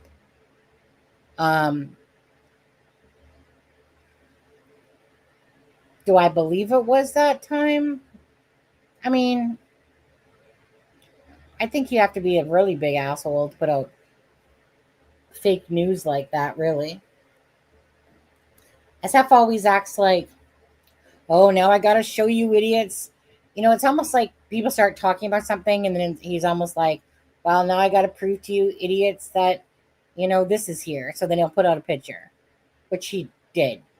And it's a timestamp that he put on there. But let me go to that picture for a second. 1 second. But see, the other thing I can't get past, Sonny, is let's just ignore the house and just ignore all that for a minute. Yeah. So on Cluminati, it's in the document. Christopher Proudfoot said that essentially if he were to search, give me just a second. He said, and I quote, "I have some information. I'm not going to say where I got this information from, and I don't want people to speculate. But if you read the statistics and everything like that, if you believe those numbers, you need to go outside of the 5-mile radius. I would start going north. It's either northeast or northwest, but definitely north. North of the New Hope Baptist Church, which is right around 5 miles. But why is he pointing out in this at that timestamp? You can go to the document, you can go to that timestamp. She pulls up Google Maps and he's like, yeah, there. Nope, go up a little bit. Yeah, right there. And he's pointing at these wooded areas on Where's the this video? Do you have it? Yeah, it's Cluminati number 2. Okay. It's in the document. It's Cluminati number 2, day 82. 6 hours, 32 minutes. Yep. You got Cluminati 1 and 2. Is it in this one? Yep, click on that. Okay, so then you're going to go right down there to where it says 6. Right there. Yeah, but that's just it. Is it in the video? Yes. 6. You're going to go to hours. 6. Okay. 32:51. Nope, that's Cluminati. Go up. The one above it. This one? Yep, that link.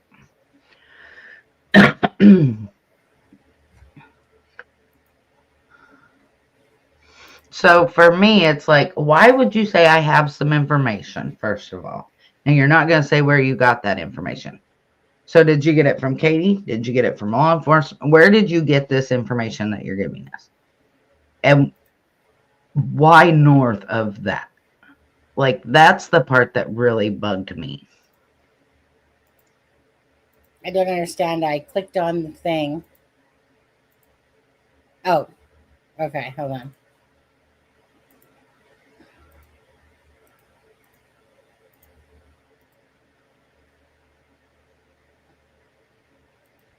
Okay, what time is it at? You said 6:32:51-ish, so 6:32 somewhere in there. okay. Cluminati.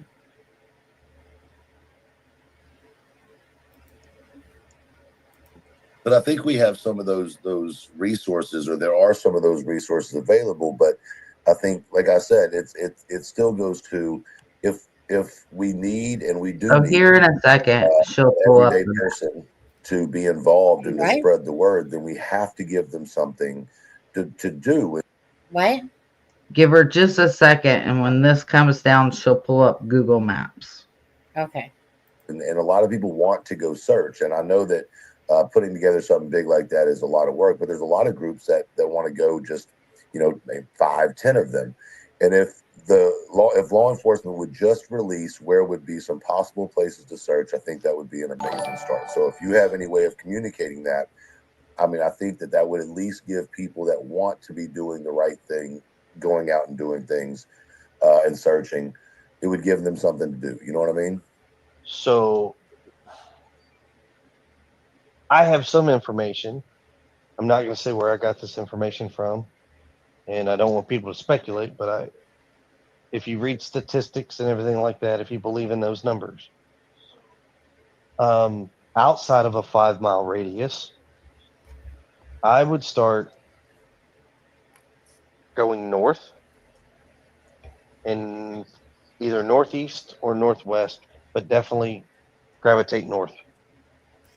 You know, if you put two or three groups together, one goes, let's say northeast, one goes northwest, and one goes north.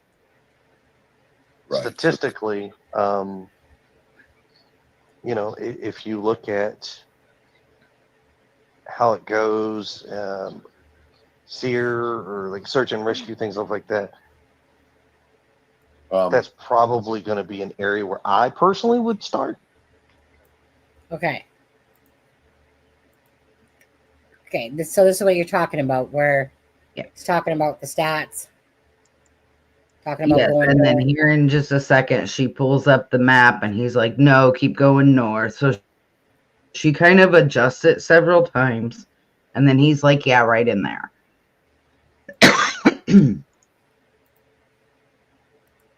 Hey, Clue. Yes. Can you do me a favor, please? Pull up a map. Can you pull up the area map so he can show where he's talking about, like from a stretch out?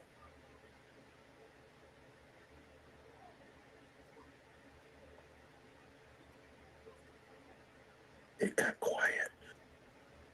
I'm working. That was aggressive. And that was impatient. No, it was awkward silence. That's what it was. Well, Bum, bum, bum, bum. hush. I'm trying. It takes, you know, some finagling to like do all this, bro. Okay, let me. Don't make me start singing Baby Shark, because I will. There's definitely a lot of heavy growth. There's definitely So right, and let's just call it going to be an area where I personally would start. Hold on. Hey, Clue. Doesn't take you. Everything in this picture is inside of a 5-mile radius. Okay, there you go. Now, let's see. North from beach, right? Or northeast or northwest? So right, and let's just call it the dirt spot, right in the middle. Yeah. Okay, that's the new subdivision being built, by the way. Yeah. So ours is directly to the left of it, but call it the same vicinity area. So if you moved north, New Hope Road, Church of Christ is within 5 miles. Okay. So I would say just outside of that. Past here. Yep. Okay. So I'm gonna put this up for a second. You're gonna find out a lot of this area is very, very wooded. You're gonna have different traverse of terrain there. I mean, hills, flats, hollers, ravines. You're gonna have all kinds of stuff in these areas. But north, northwest, and northeast. Okay. And I mean, keep in mind, whatever people do, please just knock on folks' doors and get permissions. Because I mean, you start walking back in there, there's a lot of deer stands, a lot of deer hunters back in that area. I think we're still in turkey season for the spring. Okay, so let's see here. Okay, so how does he know that terrain so well? First of all, how does he know what's out there as far as the deer stands and stuff? And why is that where he's pointing us to go? Well, I would say, first of all, because he lived there like all his life mostly. Like, that's where he's from.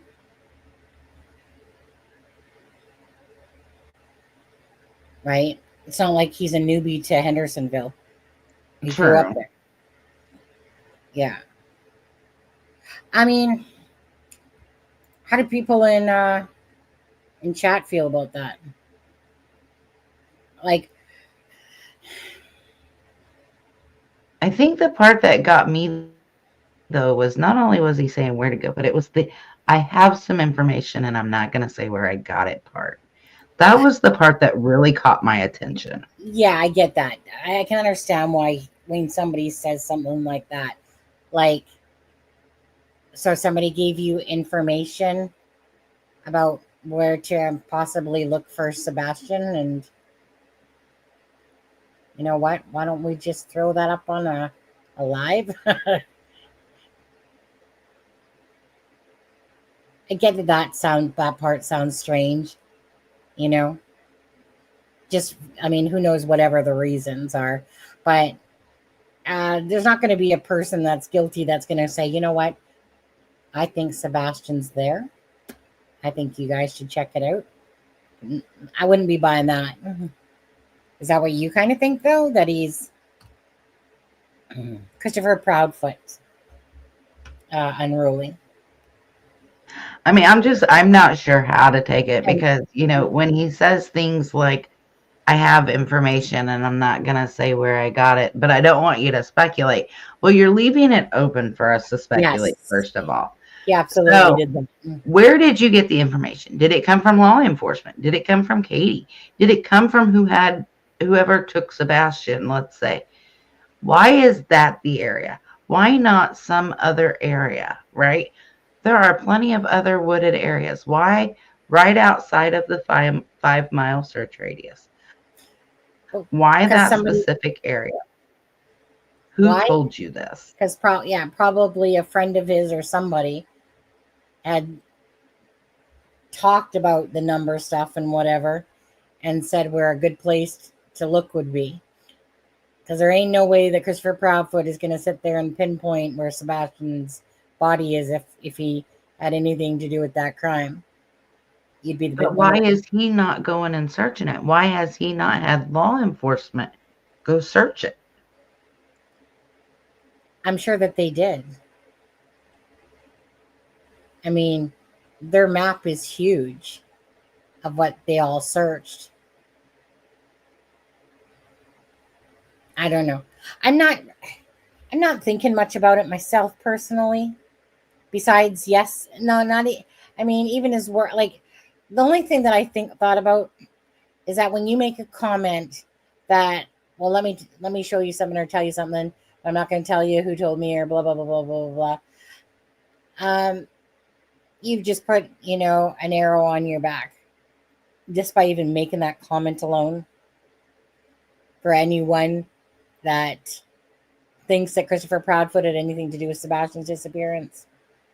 And I can't sit there, like, I can see misdirection on purpose of somebody, but not go check out that area because you're going to find Sebastian in there.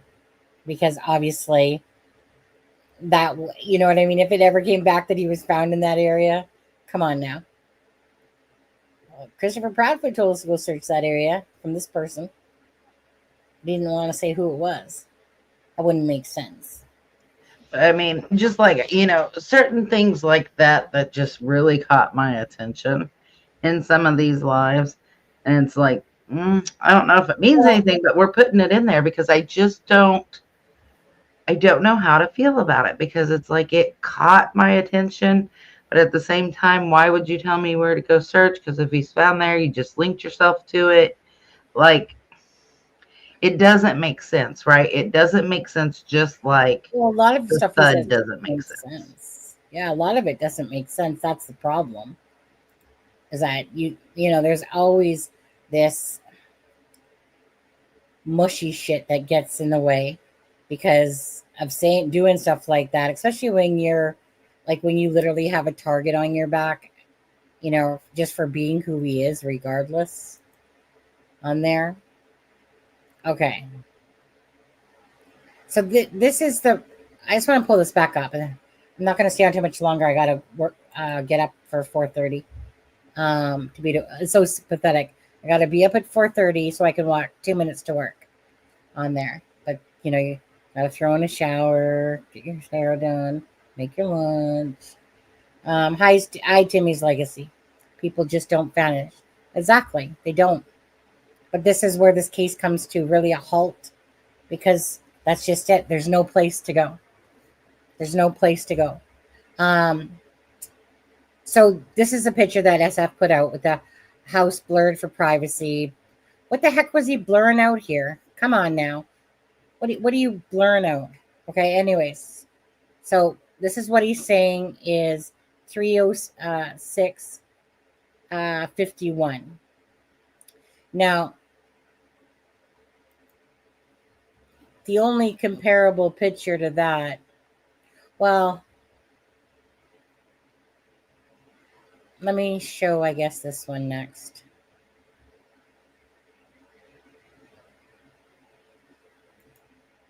Probably this one next.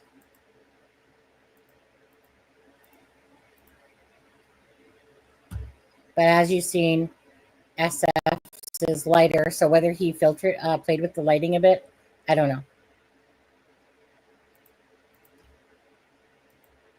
See, because this has no timestamp on it, right? But then SF only put out the one picture, which you can see. And again, don't get fooled by that. Katie's van, blah, blah. Lights coming from the garage. Here is coming from across the street. I doubt it if this perhaps is a garage light. Some, whatever you want to call it, happening over here. But I'm going to show you this one so I can in turn show you this one just to give you more of the visual, I suppose. So obviously this isn't the right time because there's a freaking ass moon there. But this gives you the back side of the house. And then kind of through this, you would see the side of the house through, obviously, the fencing. So you'd see some of the siding of the Proudfoot home from this camera. But chances are, thing is, let me put it this way.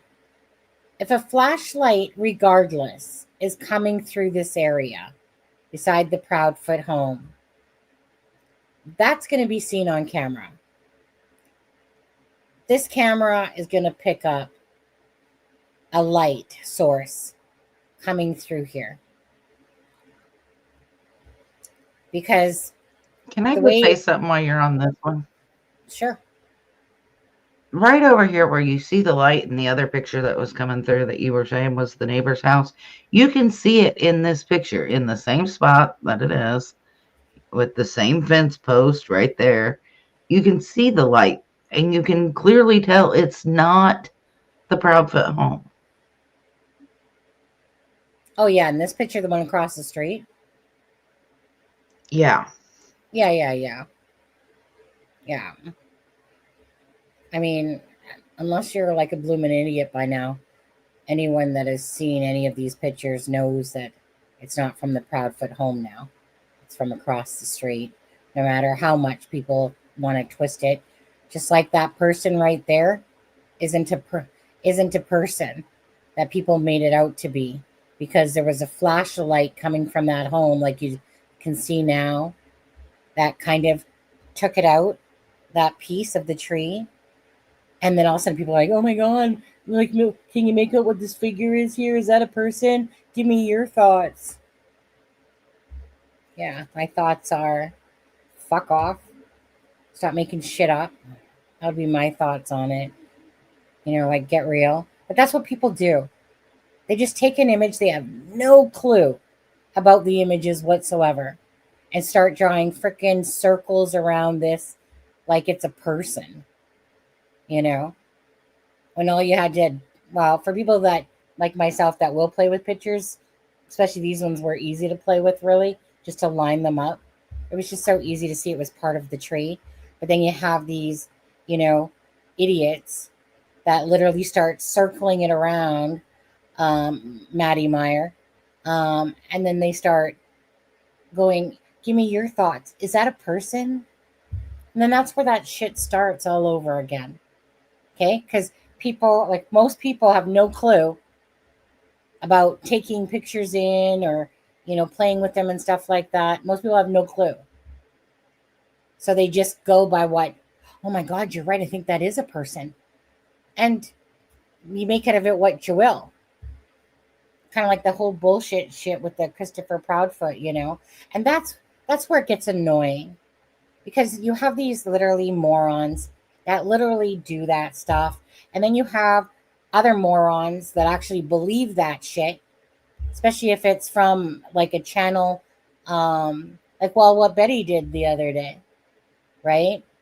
They freaking invert this thing, act like someone was smudging and someone was drawing with freaking dark felt marker. It was just ridiculous listening to it, let alone seeing it. That should just add to it. But you know what? For anyone that has common sense, this is for the common sense people. Seriously. Not trying to invert the entire picture and stuff like that. Like I said, Delphi taught me a ton of stuff. But most people that follow Sebastian maybe aren't aware is like with Delphi stuff. And the manipulation that people come out with, I get it, but don't. Seriously, you're just muddying the waters, what they say, and that. But anyways, going back to that flashlight. If a flashlight would have come from the side of Sebastian's home, it would have been seen on this camera, But don't you think that Ali, because they would have all of this footage, like they would have the video footage, they would have everything to believe that Sebastian ran away. Because at first, like they said, they were under the impression, right? They were basing it on the assumption, that Sebastian had run away. And obviously, it turned into a criminal investigation. And law enforcement has said in some of the things that he has not been seen on camera leaving the home.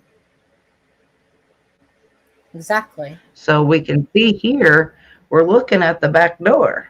I mean, he would have been caught if he would have went out that back door. He would have been caught if he went out the garage. He would have been caught if he come off to the side here.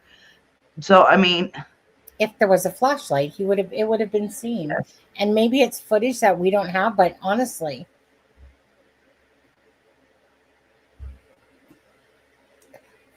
this case is simply stuck. It ain't moving, guys. We can do circles like a dog chasing its tail. But at the end of the day, it's stuck. Anything that we talk about, honestly, is just theories and thoughts. But you know what? Again, that's just a repetitive thing in itself. Because there's nothing at all that can change any more information unless Ali has something and then they perhaps charge somebody, maybe with Sebastian's disappearance, that somebody comes forward. Other than that, this case ain't moving at all. There's no new information to add. The only new information to add is when dipshits like SF put out pictures and we're just like, thank you. Never had a picture, but thank you. But then somebody gave Mob Crew this picture and other pictures, and it's like, thank you. Thank you, thank you. SF put all this privacy crap on it. Same freaking picture, basically. And then now we can see how much that this camera does see. So I would think in a logical brain that if Sebastian went out that back door, you can wipe that one off your paper because he would have totally been seen. If a flashlight would have come through the side in the video, we don't know what Ali has for that. SF says, I can't find nothing. I've talked to people, I've got 100 hours of footage, but there's nothing. I But yeah, fully believe that law enforcement like us is going, we can put him at the home, but we can't put him leaving the home. that's just it. Right? Just like we can't. There's like going back to, I'll get, I guess this one, I suppose.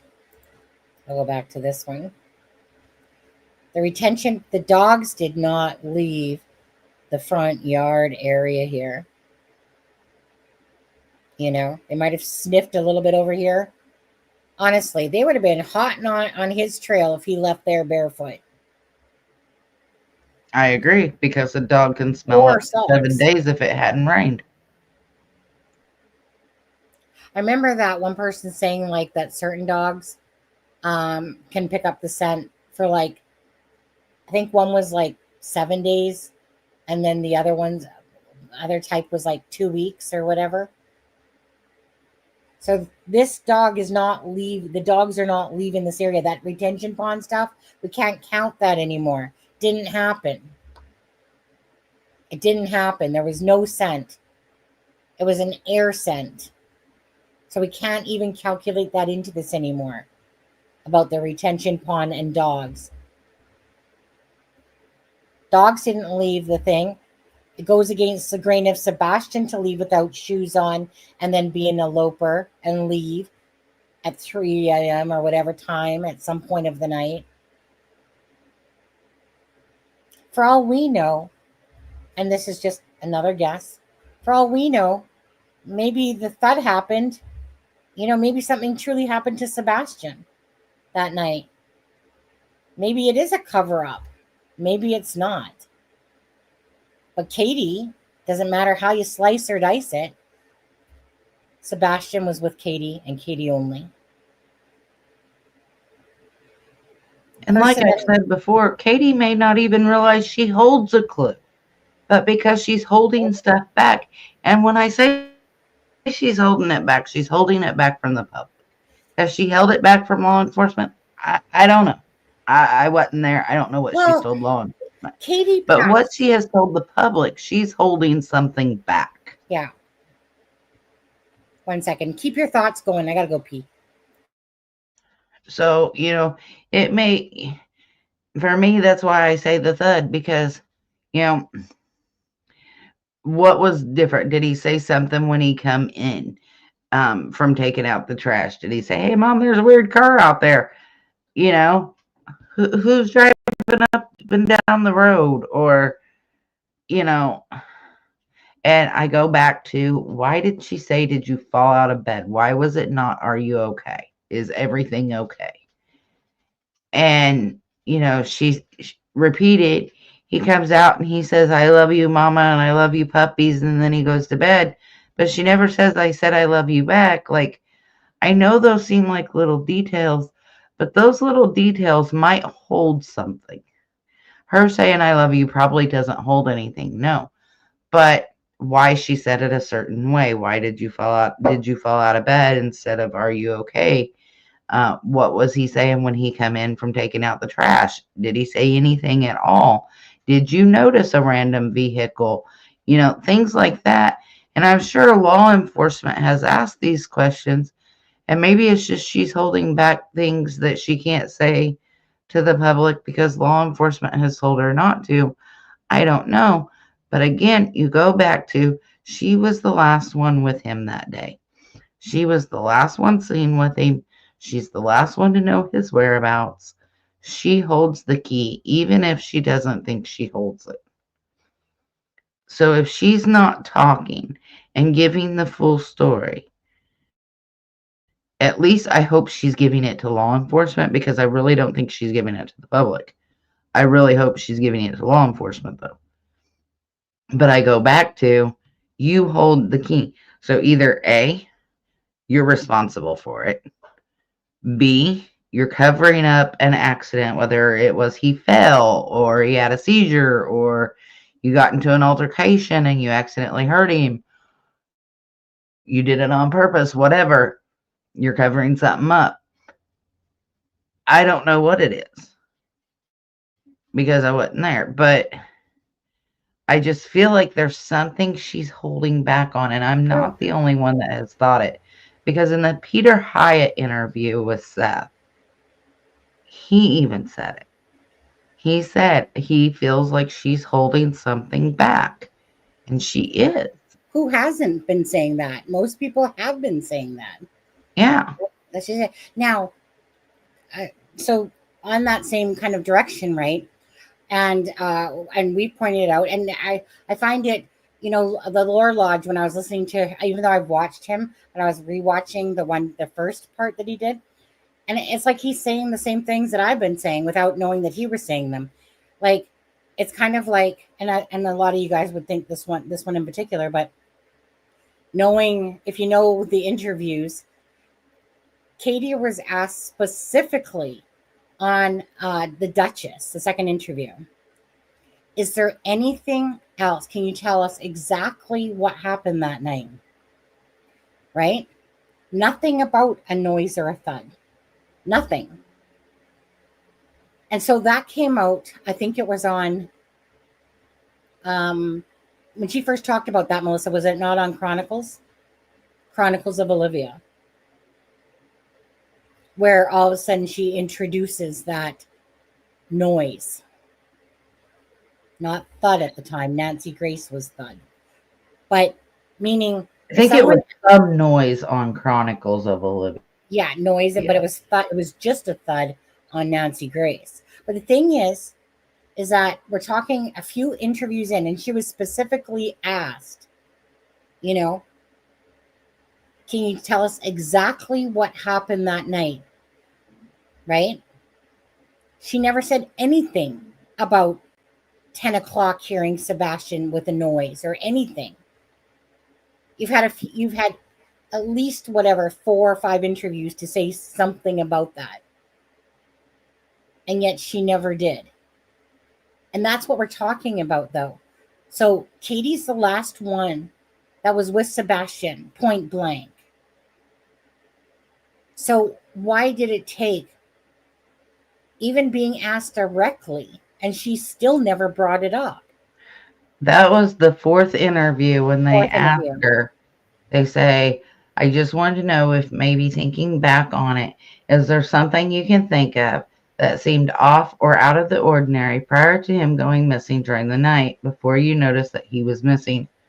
Katie responded to that question with, and I quote, I honestly didn't notice anything, was like, oh my God, that's weird.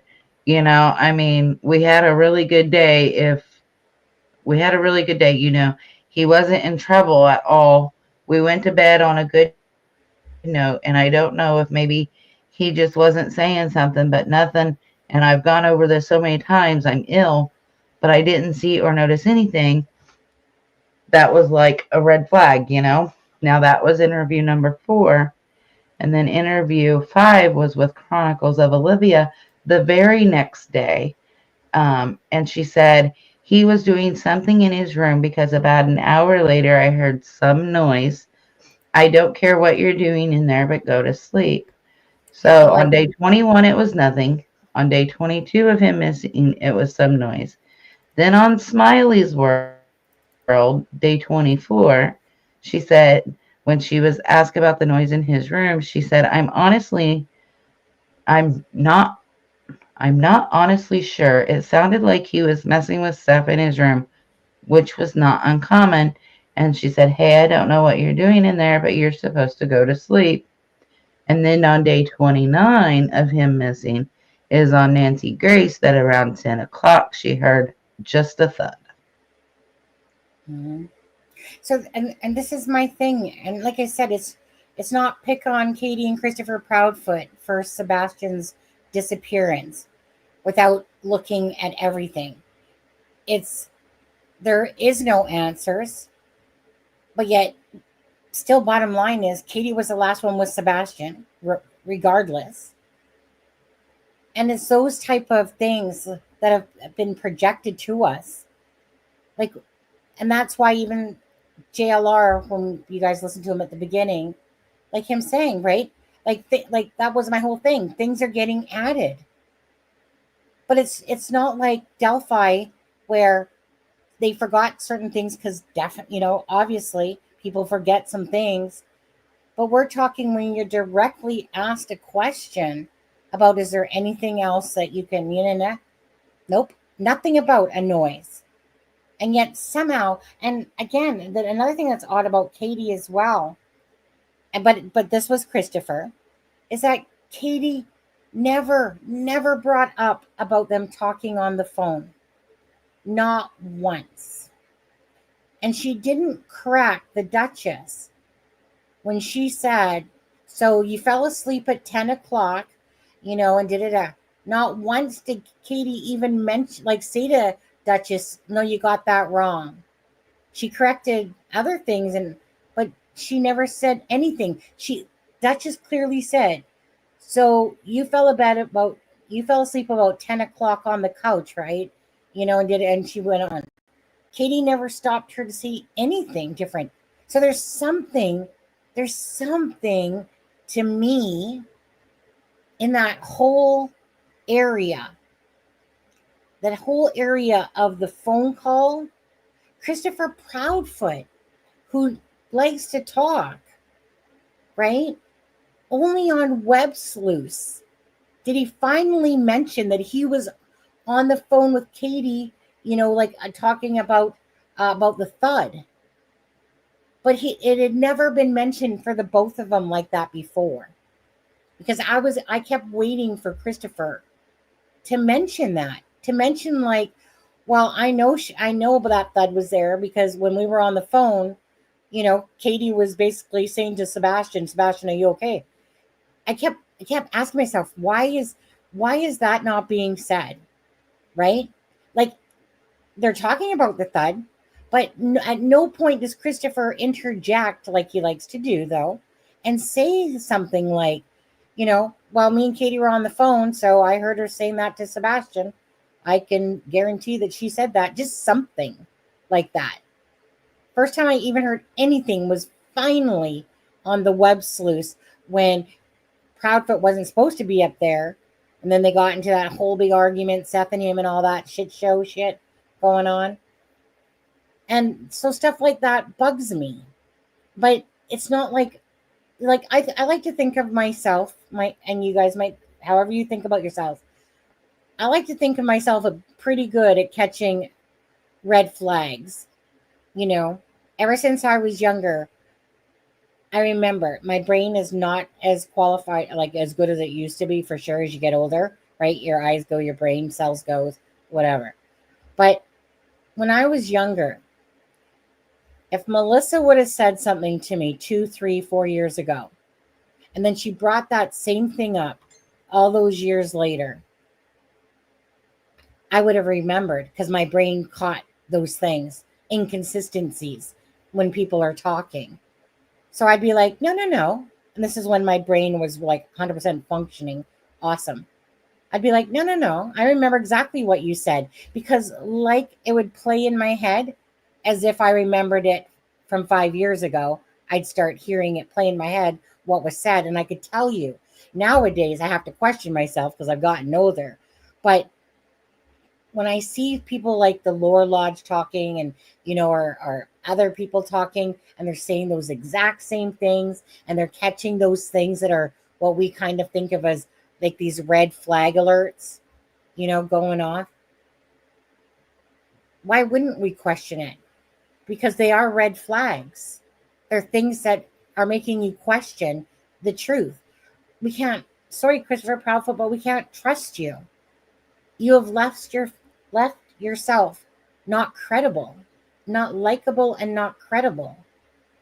And it's too bad because, like I said, at the end of the day, you don't want to think that parents are involved, even though we know there's tons of cases like it. But it's not like you purposely go out going, like, at least I don't purposely go out going, you know what? I got my side, sticking to it. That's it. I just want to look at everything and make an understanding and see where things are, not sitting right. And, the one thing about the Lore Lodge is he has a brother on the spectrum that he kind of said was close to Sebastian's. And he said he asked his dad if he heard a thud in the bedroom, would he go and check? Now, the Lore Lodge, his dad said no. Okay, I'm sorry, but all you mothers out there, all mothers are a different breed, okay, when it comes to our children. No offense to the fathers, but trust me on this one. Most dads, a lot of dads are probably going to know because rough housing, kids, boys being boys. Okay, mothers are a different story when it comes to their children because most times, if I would have heard a noise, I would have been so fast in that room seeing what happened. But that's me. But the thing is that a dad is going to look at it differently, a lot of dads, because they don't take it the same way as a mother. So when he said that his dad said no, to me, that kind of fell in line with a lot of dads, to be honest, because they don't think sometimes much about these things. Me, I'm a worry wart. If I think something happened to my kid, I'm to the paranoid stage, getting in there, because if I hear a thud, damn straight, I'm gonna go in there. But is that how Katie ran her life with Sebastian? Apparently not.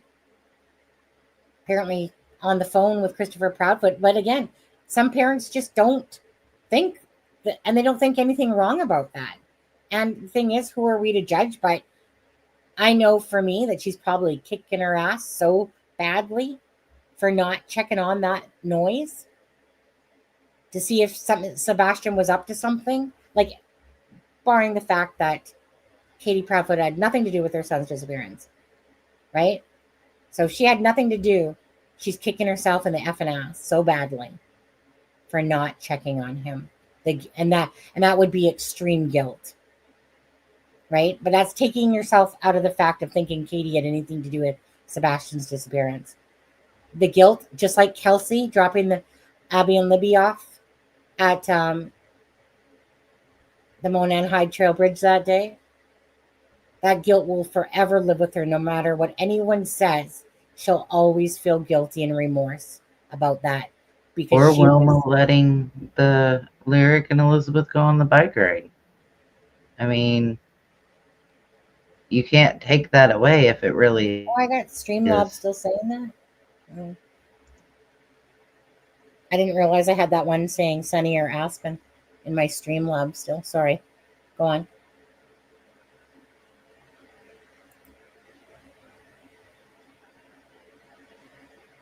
There are a lot of red flags. That's just it. You know, we would have seen, like, we saw his clothes he had on. That's on Plain Sight. Let me just go to that one for a second. And I gotta get up at 4:30. I see Silver's on the scene. Let's put out a video today. Plain Sight.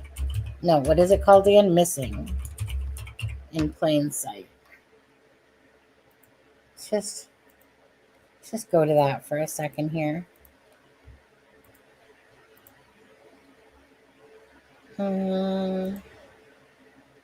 Okay. Anyway, don't know if you guys know about this channel so much, but it's called Missing in Plain Sight. I guess it's YouTube kinky ads.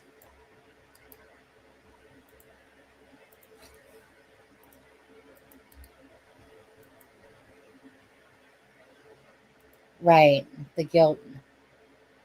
KK was it? Probably. I mean, you know, again, a marriage that's going south. Now look at them, right?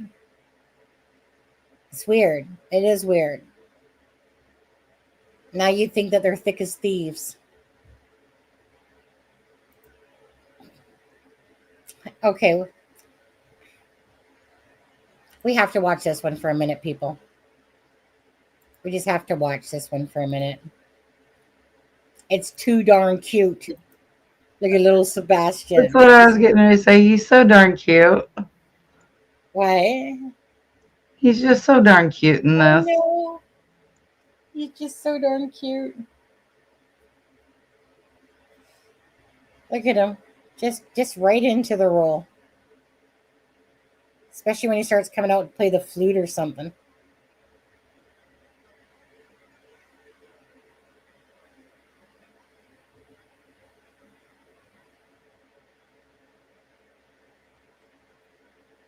That's what it seems like, Deborah.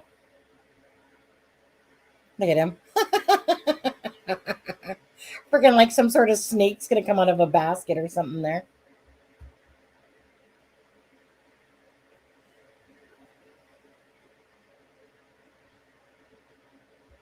Imagine being the parent of a missing child and then only having these things to remember by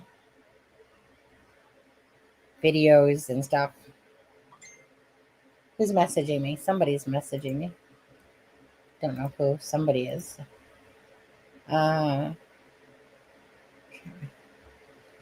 Okay, where are we here? Little cutie. Look at that smile. Look at that smile. Okay, so let's come off of that one for a sec. All right. Hey, where did we go? Oh, we're still here. Okay, hold on. Okay, let's go to... wait. Take me back to the videos. Videos. Okay, let's go to... right here. We saw him go to bed. Whenever she was given like the description of, you know, what he was last seen like in the black outfit, is that something that he wore to bed? Yes. So he wore, like I said, it was the black pants with the white stripes down the side. It was a long sleeve black shirt. It was not a hoodie. It wasn't a sweatshirt. It was a long sleeve black shirt. And y'all think that he went out the front door? Right now, that is the best assumption available. Y'all don't think maybe he might have put a sweater on or something? I mean, that right there is, that would be an assumption, and we never saw him. yeah. We saw what he went to bed in, and that was it. Well, that's why. See? What? In, and that was it. Well, that's why. Wait, hold on. That would be an assumption, and we never saw him. Yeah. We saw what he went to bed in, and that was. Okay, we saw what he went to bed in. Like we saw him. Yeah. We saw what he went to bed in. So it's just stuff like that that drives me crazy. It's just stuff like that that drives me crazy. You know, I'm not there, but we saw what he went to bed in. I think it's more abnormal than normal. And the thing is, what I find hard is that you're not following this connection. Like, you know, throughout the interviews, he's always saying the mom. You know, it took him a long time just to say the word Katie. You know, he always kept saying the mom, the son. So all of a sudden it's like, where's all these we's coming from? You know? It would be one thing if he said, you know, like made it feel like it was that, you know, like, you know, you're a tight-knit family, stepfather, you know, mother and stuff like that. But those are red flags. They are, because it's not one, it's not two, it's not three, it's not four. I mean, we could sit there and rack these things up of inconsistencies and red flags, you know, and it doesn't make sense. Like I said before, another red flag for me is, you know, when he wasn't home or he wasn't expected to be home, the dogs didn't sleep in the pen. They slept in the bed with Katie. But that night they were put in the pen. Like, that to me is another red. There's just so many red flags in this case. I just can't make heads or tails of them at this point. I know. Who's Yaya? Why have I heard that name before? Who's Yaya? It's Yada, and it's Katie Proudfoot's second cousin. It's her mom's first cousin. It's in the document. Is there a video or? Yeah, it's in the document. I didn't watch the whole thing. It's Katie Proudfoot's who? It would be Katie Proudfoot's second cousin. It would be under the extra links part.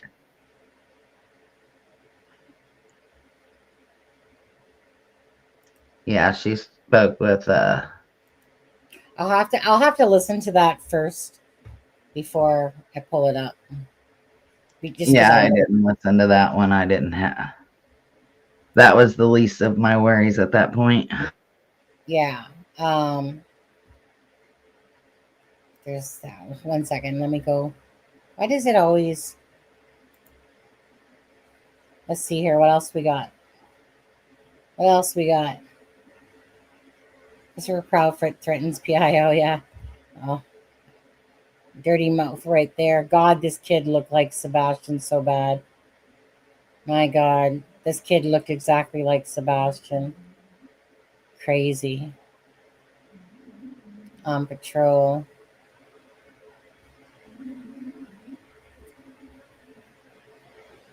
Cute, little cutie patootie there. Just trying to see what else. That's when Nina Gomez. Here's the. Let's just take a look at this for a second again. That's the one where they zoom in, unfortunately. But let's look at that one again quickly. Okay, I'm keeping my babies up here, but no way Sebastian went out of the house at night without the mother. Period. I don't think he did. I don't feel like he did, but I can't prove it. Yeah, it is all speculation because at the end of the day, right? Like, there's so many things that aren't viable. It doesn't make sense to, like, how is it in one day that Sebastian has this amazing day, right? This amazing day. And then a mother braggadociously says, and even the Lore Lodge caught that too, right? So you're going to brag about that you made pancakes. It seems an odd spot to brag when you're talking about a son missing. And that's one of the things that you want to bring up is about pancakes that you made, but say it in the way of fun fact. Guess what I did? It's as if she's trying to make herself be the good mom. See, I couldn't have done this because I'm the good mom. But at the same time, I don't know. It makes my brain hurt at this point. So again, this is from the one camera view. See that light, that second light? It hasn't moved. Like, this is a 35-second clip, people. This light, watch this light right there. First of all, just watch it till you can, till it disappears for a sec. Because there's the car that pulled in. Okay, look at that light though. Is that light? If you're holding a flashlight though, is that light seriously going to stay positioned in the same thing? Okay, to me, this is a car light right here. I'm thinking that that's the car headlight, and that's why it's shining. And to me, I think it feels like it's. What do you think? What side of the road do you think that this car at 258, 255, I guess would be at Kellen and Stafford? I think it's kind of on like where you said, kind of the opposite side of the road there. But I feel like where you just pointed is actually the tail light for me. Well, if the light's coming through, it's got to come from somewhere. And they see, and they, meaning they, when I say Bobby and the person that owns this camera were watching it, they were talking about the car that was sitting there. So obviously they could see a car in the video. Yeah. When it comes up again, I'll show you what I mean. Yeah. Which part? Where the light comes on. Here. Okay. So where you pointed out, I feel like this light towards the back right here, where you said was the car. Okay, so you see the headlight. So that right there to me is the tail light. And then this black piece is the car. And then the front here where this light is coming out is actually your headlight, in my opinion. This isn't part of the truck, though. No, above the truck. Yeah, above the truck. This is like would be like the street now. Yes. because the roof of the truck is here, right? And the truck is here. So anything to do with the back end is right here. Yeah, and then if you go straight up from where your cursor is, that light right here that your cursor is on, Yeah. that to me is the tail light of the car. And then you've got the dark piece in between the Tail two light? lights. Hold Yeah, on. for Tail me. light, how could it be the tail light? Well, that's what I'm saying. Follow along. Okay, go ahead. That would be the tail light. And then this Okay. dark piece, if you move kind of at a little bit of a diagonal, that would be the car. And then right here where this light is at, where the beam Oh, I is, see. that would I be see. your headlight. I In see what my you're saying. opinion, I might be looking at it wrong, but Short in my car. opinion, that's how it goes. Short car, Missy. Well, I drive a short car, so Well, either way, right? And again, they're seeing it better than what we're seeing it. On the actual physical thing that they can watch it for hours. The footage that was going on there. but I So say either that because if that were the tail light, or if that were the headlight, like this dark piece in between the beam of light and that light, I would think would be lit up, right? That's why I think that's the tail light, and then the beam is the headlight. Net Detective says, I truly believe the cops are onto them. What do you think? I think the cops are missing a very big piece, and I think they're stumped. I mean, in all honesty, Hey, did you ever get an answer back from Brandon Carter? no. No. Okay. On there. You think that they're missing a piece? Yeah, Net Detective.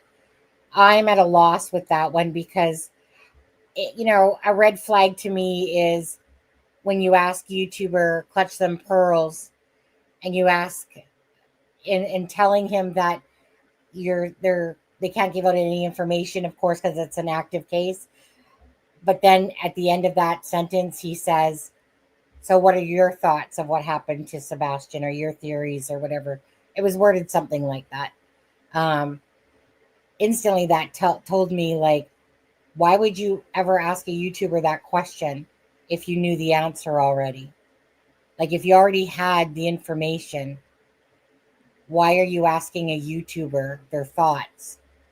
So that was telling me personally that they have no fucking clue. And that, or maybe they have a bit more clue, but if you're asking a YouTuber a question on a theory about Sebastian, that tells me somebody's digging, that maybe there's potentially something that somebody might say that might make them think about something else that they haven't already. Kind of like what Craddock had said, I mean, I Basically, fully thought at first, they were just giving the Proudfoots enough rope to hang themselves. But as of yesterday, my opinion on that changed. So I right. don't know. I feel like they're stumped. I don't, and I hate to use that word, but I feel like they just don't know. But they just don't know. Because these right here are definitely floodlights. You can see the angle and two lights. One's facing this way. This one's facing this way. You can see the little dotties around it. But this light here stays just freaking straight as a freaking arrow right there. I mean, and by the way, you could be right about the car, but usually the back of a car is red lights. Usually you would see like a red to me, wouldn't you? But Like, is this a black and white camera? If this true is a that. black and white True camera, that. you're not going to True see that. the red. True that. True that. Well, don't you think it would morph off a little bit of a color? Even in black and white, that it would still give off a different hue? Could be wrong. You could be totally right. I And don't maybe know. this I is mean, a that's black just and kind of white. how I see it, Well, either because it's way, like when it's you look at it, like the beam, like for me, the beam would not. I don't know. I don't know how right. to explain it. Well, That's just. my point is this: Sebastian ain't getting into no freaking car right here. The car's been accounted for by Ali.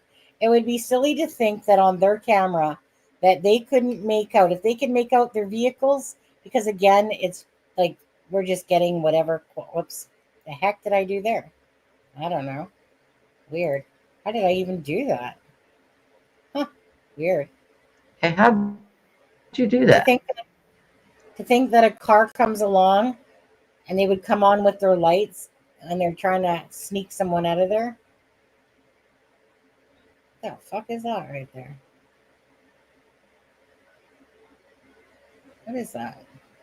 Something's moving there. Don't know what it is. What the fuck is that?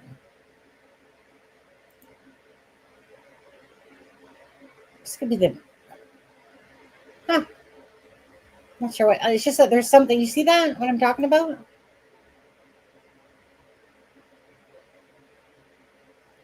What is that? I don't know. But you see what I'm talking about, though? It's like. Yeah, I see it.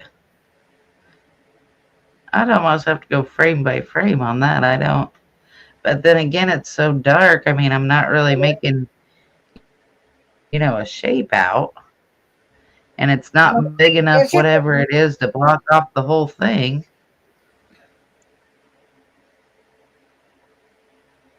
Maybe it's Morse code. See, but that light, even when they zoom out, right? That light. So this is the thing. Again, so that light, it's like just still there.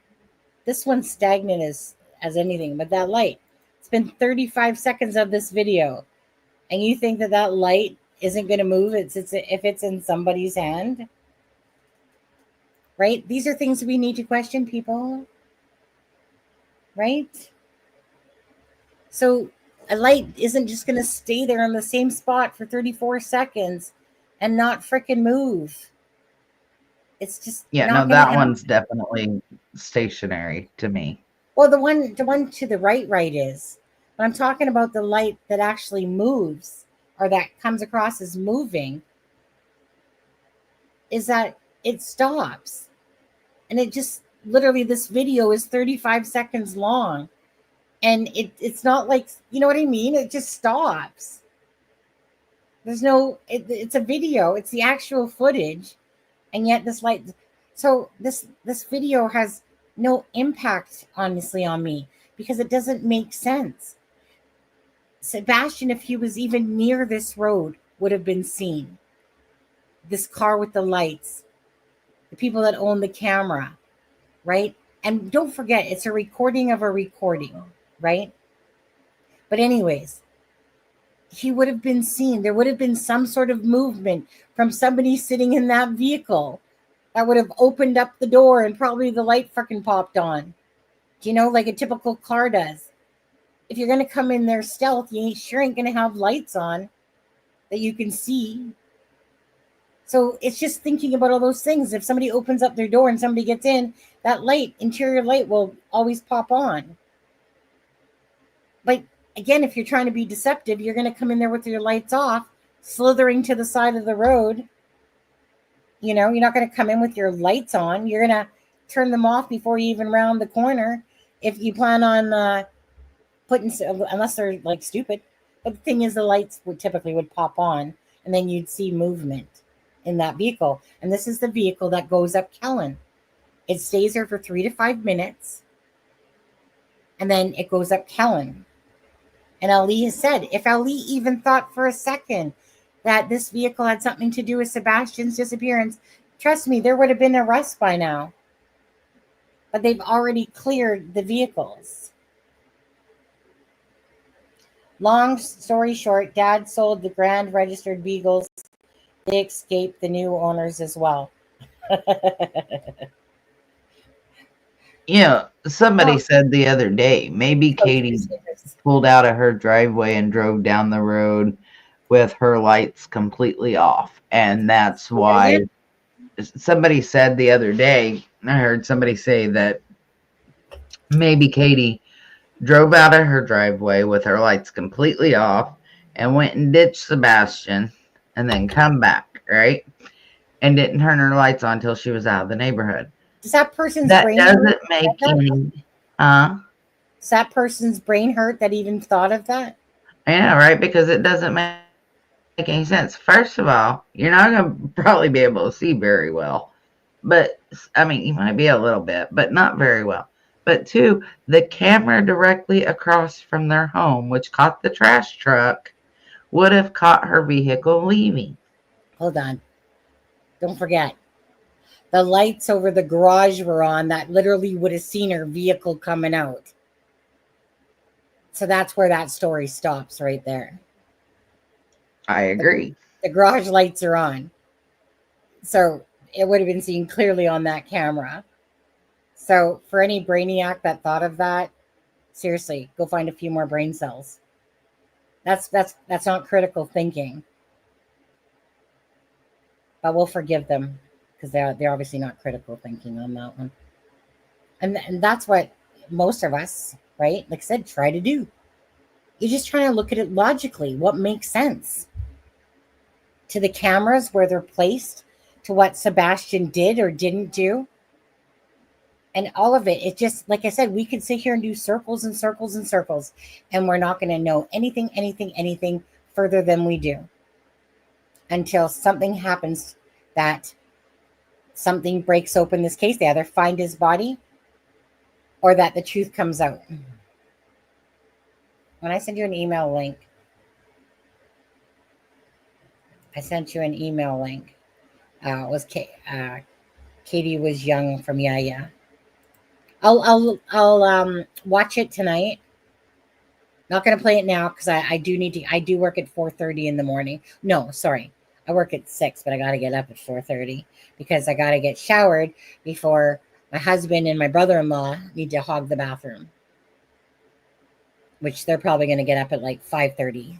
Pretty much the time that I'm gonna be leaving. Well, at least I'll make sure that they do it that way.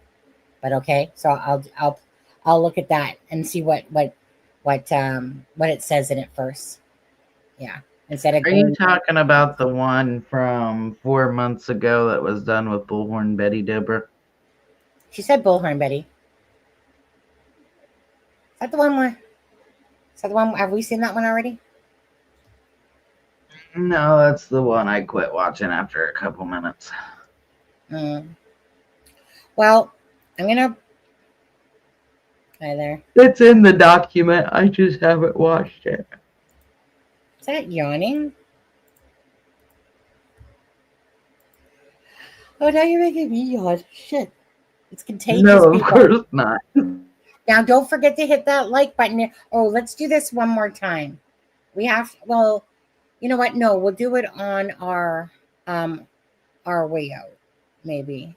Yeah, we'll do Sebastian's video that I made on the way out. Or should I do it now? What are the poll results? I say on the way out. Okay. What were the poll results? Oh, thank you. Sometimes I forget when I do a poll and I think about it after I got off. Okay. So Sebastian never left the house, 22%. And this is based on 127 votes. Okay. Whoa, where did you go? Who? You. Look at your camera. Oh, I must have hit something. Oh, now I'm too high. I was like, oh my goodness. A little cute. Look like a little dwarf when it does that. Stay. Oh, now it's too high. Get back. You just touched this thing a little bit. But anyway. Oh, no, there we go again. Nah, hold on. Come on. I'm not going to mess with you. Okay, stay there. You know what? Who cares? Stay there. Now I just feel bigger than life. I'm going to show off my boobies here in a second. Hold on. No, get out of my way. Get out of my way. Hold on a second. Now it's going to bug me. Get out of my way. Get out of my way, bitch. Get out of my way. 1 second. Hold on. Here we go. Uh-oh. There. I'm a little teapot. Short and stout. All right. Yeah, my husband's bad. My husband, he's always throwing his sock over my camera going, your camera's off, right? No, honey, they can see your big D, okay, on there. But he always does it. You never trust that the camera's off. There usually a pair of underwears flying over my camera, socks, mittens, you name it. Anyways, what we're talking about again? You were reading the poll results. Oh yeah, that's what happened. And I probably touched something, and then all it did was had to hit it, and then the camera went down too. I was I was wondering why you were saying, like, where did you go? Where did you go? Okay. Okay. Never left home, 22. Left the house to a car. Oh my God, 37%. Left the house unsure, 24%. The thud noise holds the key, 17%. Okay, people. That's the issue. See? Most people put down a car. There's only 2 cars. And none of them had Sebastian in it. So why are you thinking about that? Why are more people thinking that he left in a car? The car would have been seen regardless coming into the area. Okay, no, busybody Bobby there. They would have talked about seeing any other vehicles on the camera. SF would have talked about another car. So good night, Timmy. Miss Timmy. Timmy's mom. I put that the thud holds the key. Yeah. But that's the thing. Like, I get it that people want to think that the only way that if Sebastian did leave, but did Sebastian leave? Well, hold on. There's a third car, Katie's car. Katie's car does leave for about 15, 20 minutes. Her car does leave. So her car has to count too. Right? Yeah. All right. Okay. And don't forget, you guys, the document here. Okay. It's been dropped enough times on there. It's in the description of this video as well. A good tool to find so much information compacted into one. You guys know it has the little side tabs there. Just click, click, click, easy peasy, lemon squeezy. A lot of work for Melissa. You guys, we're going to head off here in a second, and we're going to play Sebastian's video on the way out that I had made earlier. So if you guys could give a like and a share if you haven't for Sebastian, please. And as well, green hearts for Sebastian. And a lot of love for Melissa. That, again, you guys have no idea the amount of hours that has gone into that document, that Google Docs on there. So thank you again, Melissa, for that. I need to go through it properly. I haven't had time, to be honest, because she's been mucking around with it for quite a few days now. But I'm just glad I'm through 99% of the Proudfoot interviews, because I don't know that I could sit through much more. We'll see. We'll see. On there. Bottom line is, prayers to Sebastian, wherever you are, boy. Wherever you are. I pray that you still are alive somewhere. It doesn't look good. Not gonna lie, it doesn't look good. It doesn't look good.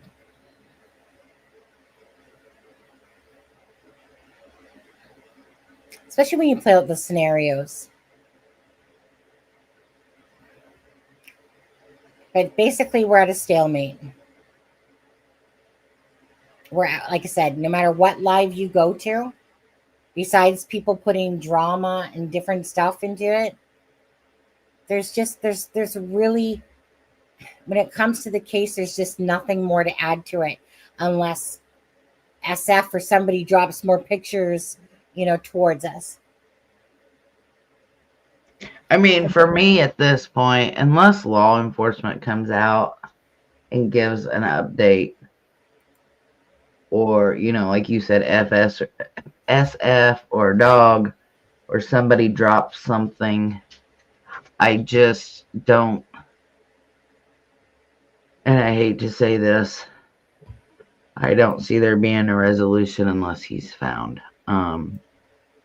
Because, no matter which way you go, no matter which way you look at it, if you sit there and you do like I have over the last several weeks while sitting through all these interviews, and you sit there and go, okay, is it possible that somebody walked up to his window? Walk through that. How is that possible? How could that have been done? Did he leave? Did somebody pick him up in a car? How would that have been done? Is that possible? And go through all the possibilities. You just get stopped every time at leaving the home, and you can't get past that. So, law enforcement, we know they always have more than they release. So I'm hoping that they have something. I'm hoping that they've got, something showing something, but yeah. I just feel like it's going to take Sebastian being found at this point to make that needle move one way or another instead of this stalemate. And for me, honestly, Sebastian leaving his home by himself, not taking anything, not putting shoes on, not being an eloper, and having an amazingly great day. All that doesn't add up to me. What adds up to me, for me, is that he didn't leave that home. There's nothing to show, like the Ellie. There's nothing to show. And there's no evidence to show foul play. Difference. There's no evidence. Right? Exactly. They're not saying there's no foul play. They're just saying There's no at foul this play. time they don't have the evidence to prove it. There's no evidence to show that Sebastian's body somewhere, that there's any blood splatters anywhere, that there's anything. There's no evidence at all. There might be circumstantial things, but there's no evidence. And now when I say circumstantial, probably very little. But there's no evidence. So that's why, of course, they can't say anything about foul play, because there's nothing to show that at all. They said that, I remember watching that in a video, and it's just like, yeah, exactly. There's no evidence. Doesn't mean it didn't And let's happen. be clear, Sebastian wasn't Harry Potter, okay? He didn't have an invisibility cloak. So if he left that home, he's got to be somewhere. Right? It's not, he can't just leave the home and not be seen or whatever. He's got to be seen. He's got to be somewhere. And I feel like it's going to take finding him to knock this case out. It's just, right. Like I said, if we think that he left, that means we're going against every grain that Sebastian is known for doing. Exactly. That suddenly that night, after having this amazing day, that suddenly that night, that we're supposed to believe that he left with nothing, that he locked a door behind him, that he literally went out that door and got into some vehicle, and yet he's not a runner. So we're to believe that all of that happened on a child that is not even known for that. Exactly. That's why, to me, it always goes back to the home. It goes back to the home because of the cameras.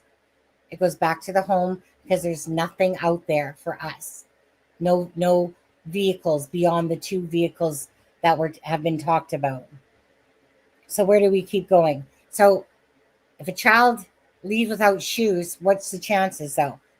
Either that child didn't leave by his own feet, or that child didn't leave the home.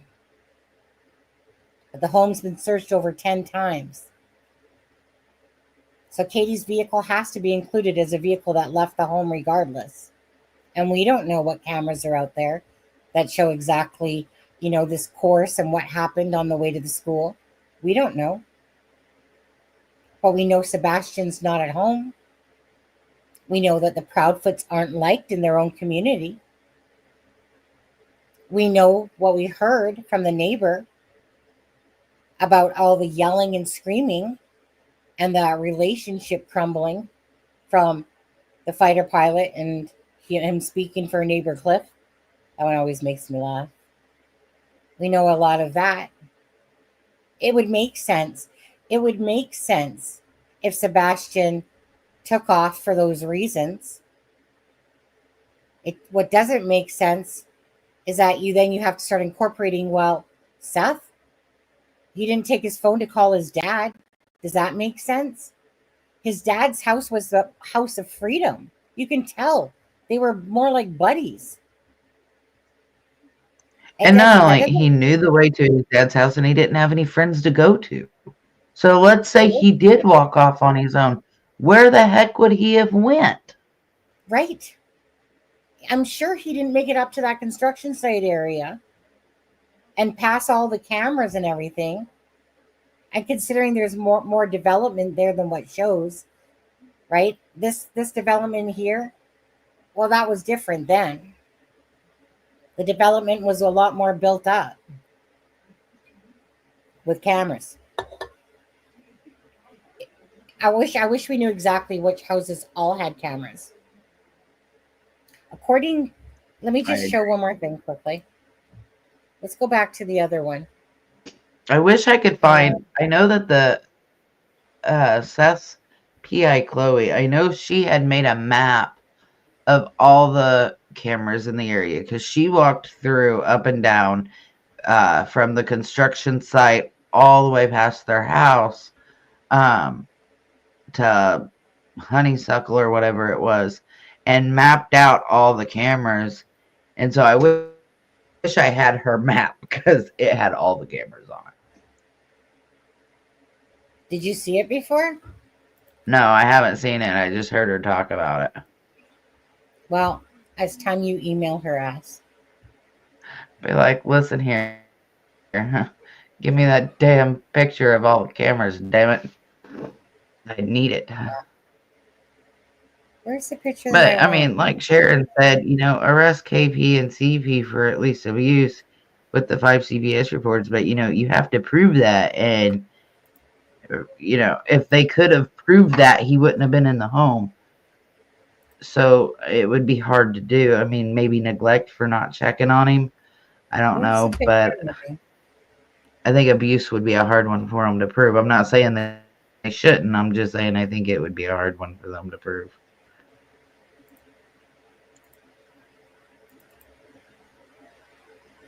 Okay, wait. I just want to show this for a second.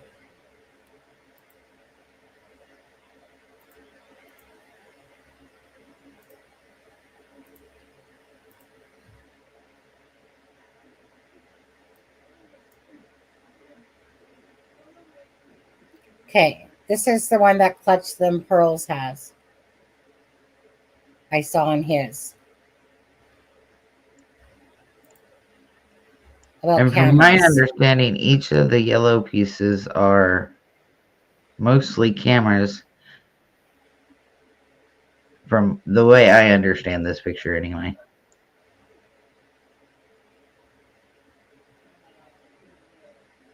Yeah.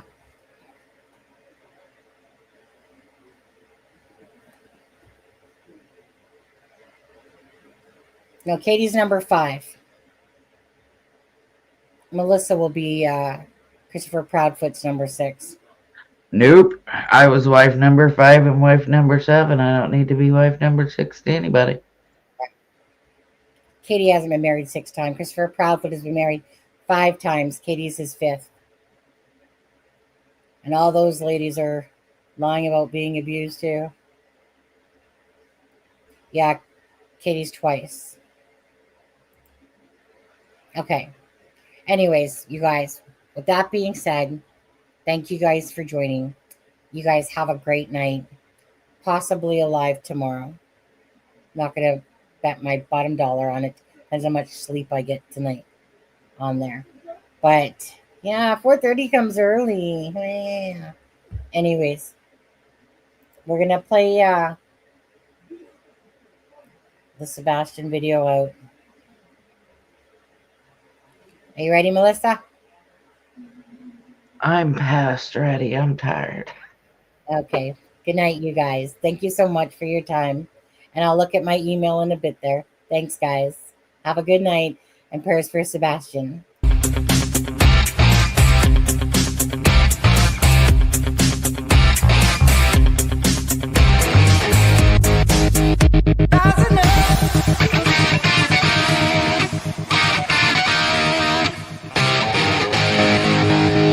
Rising up.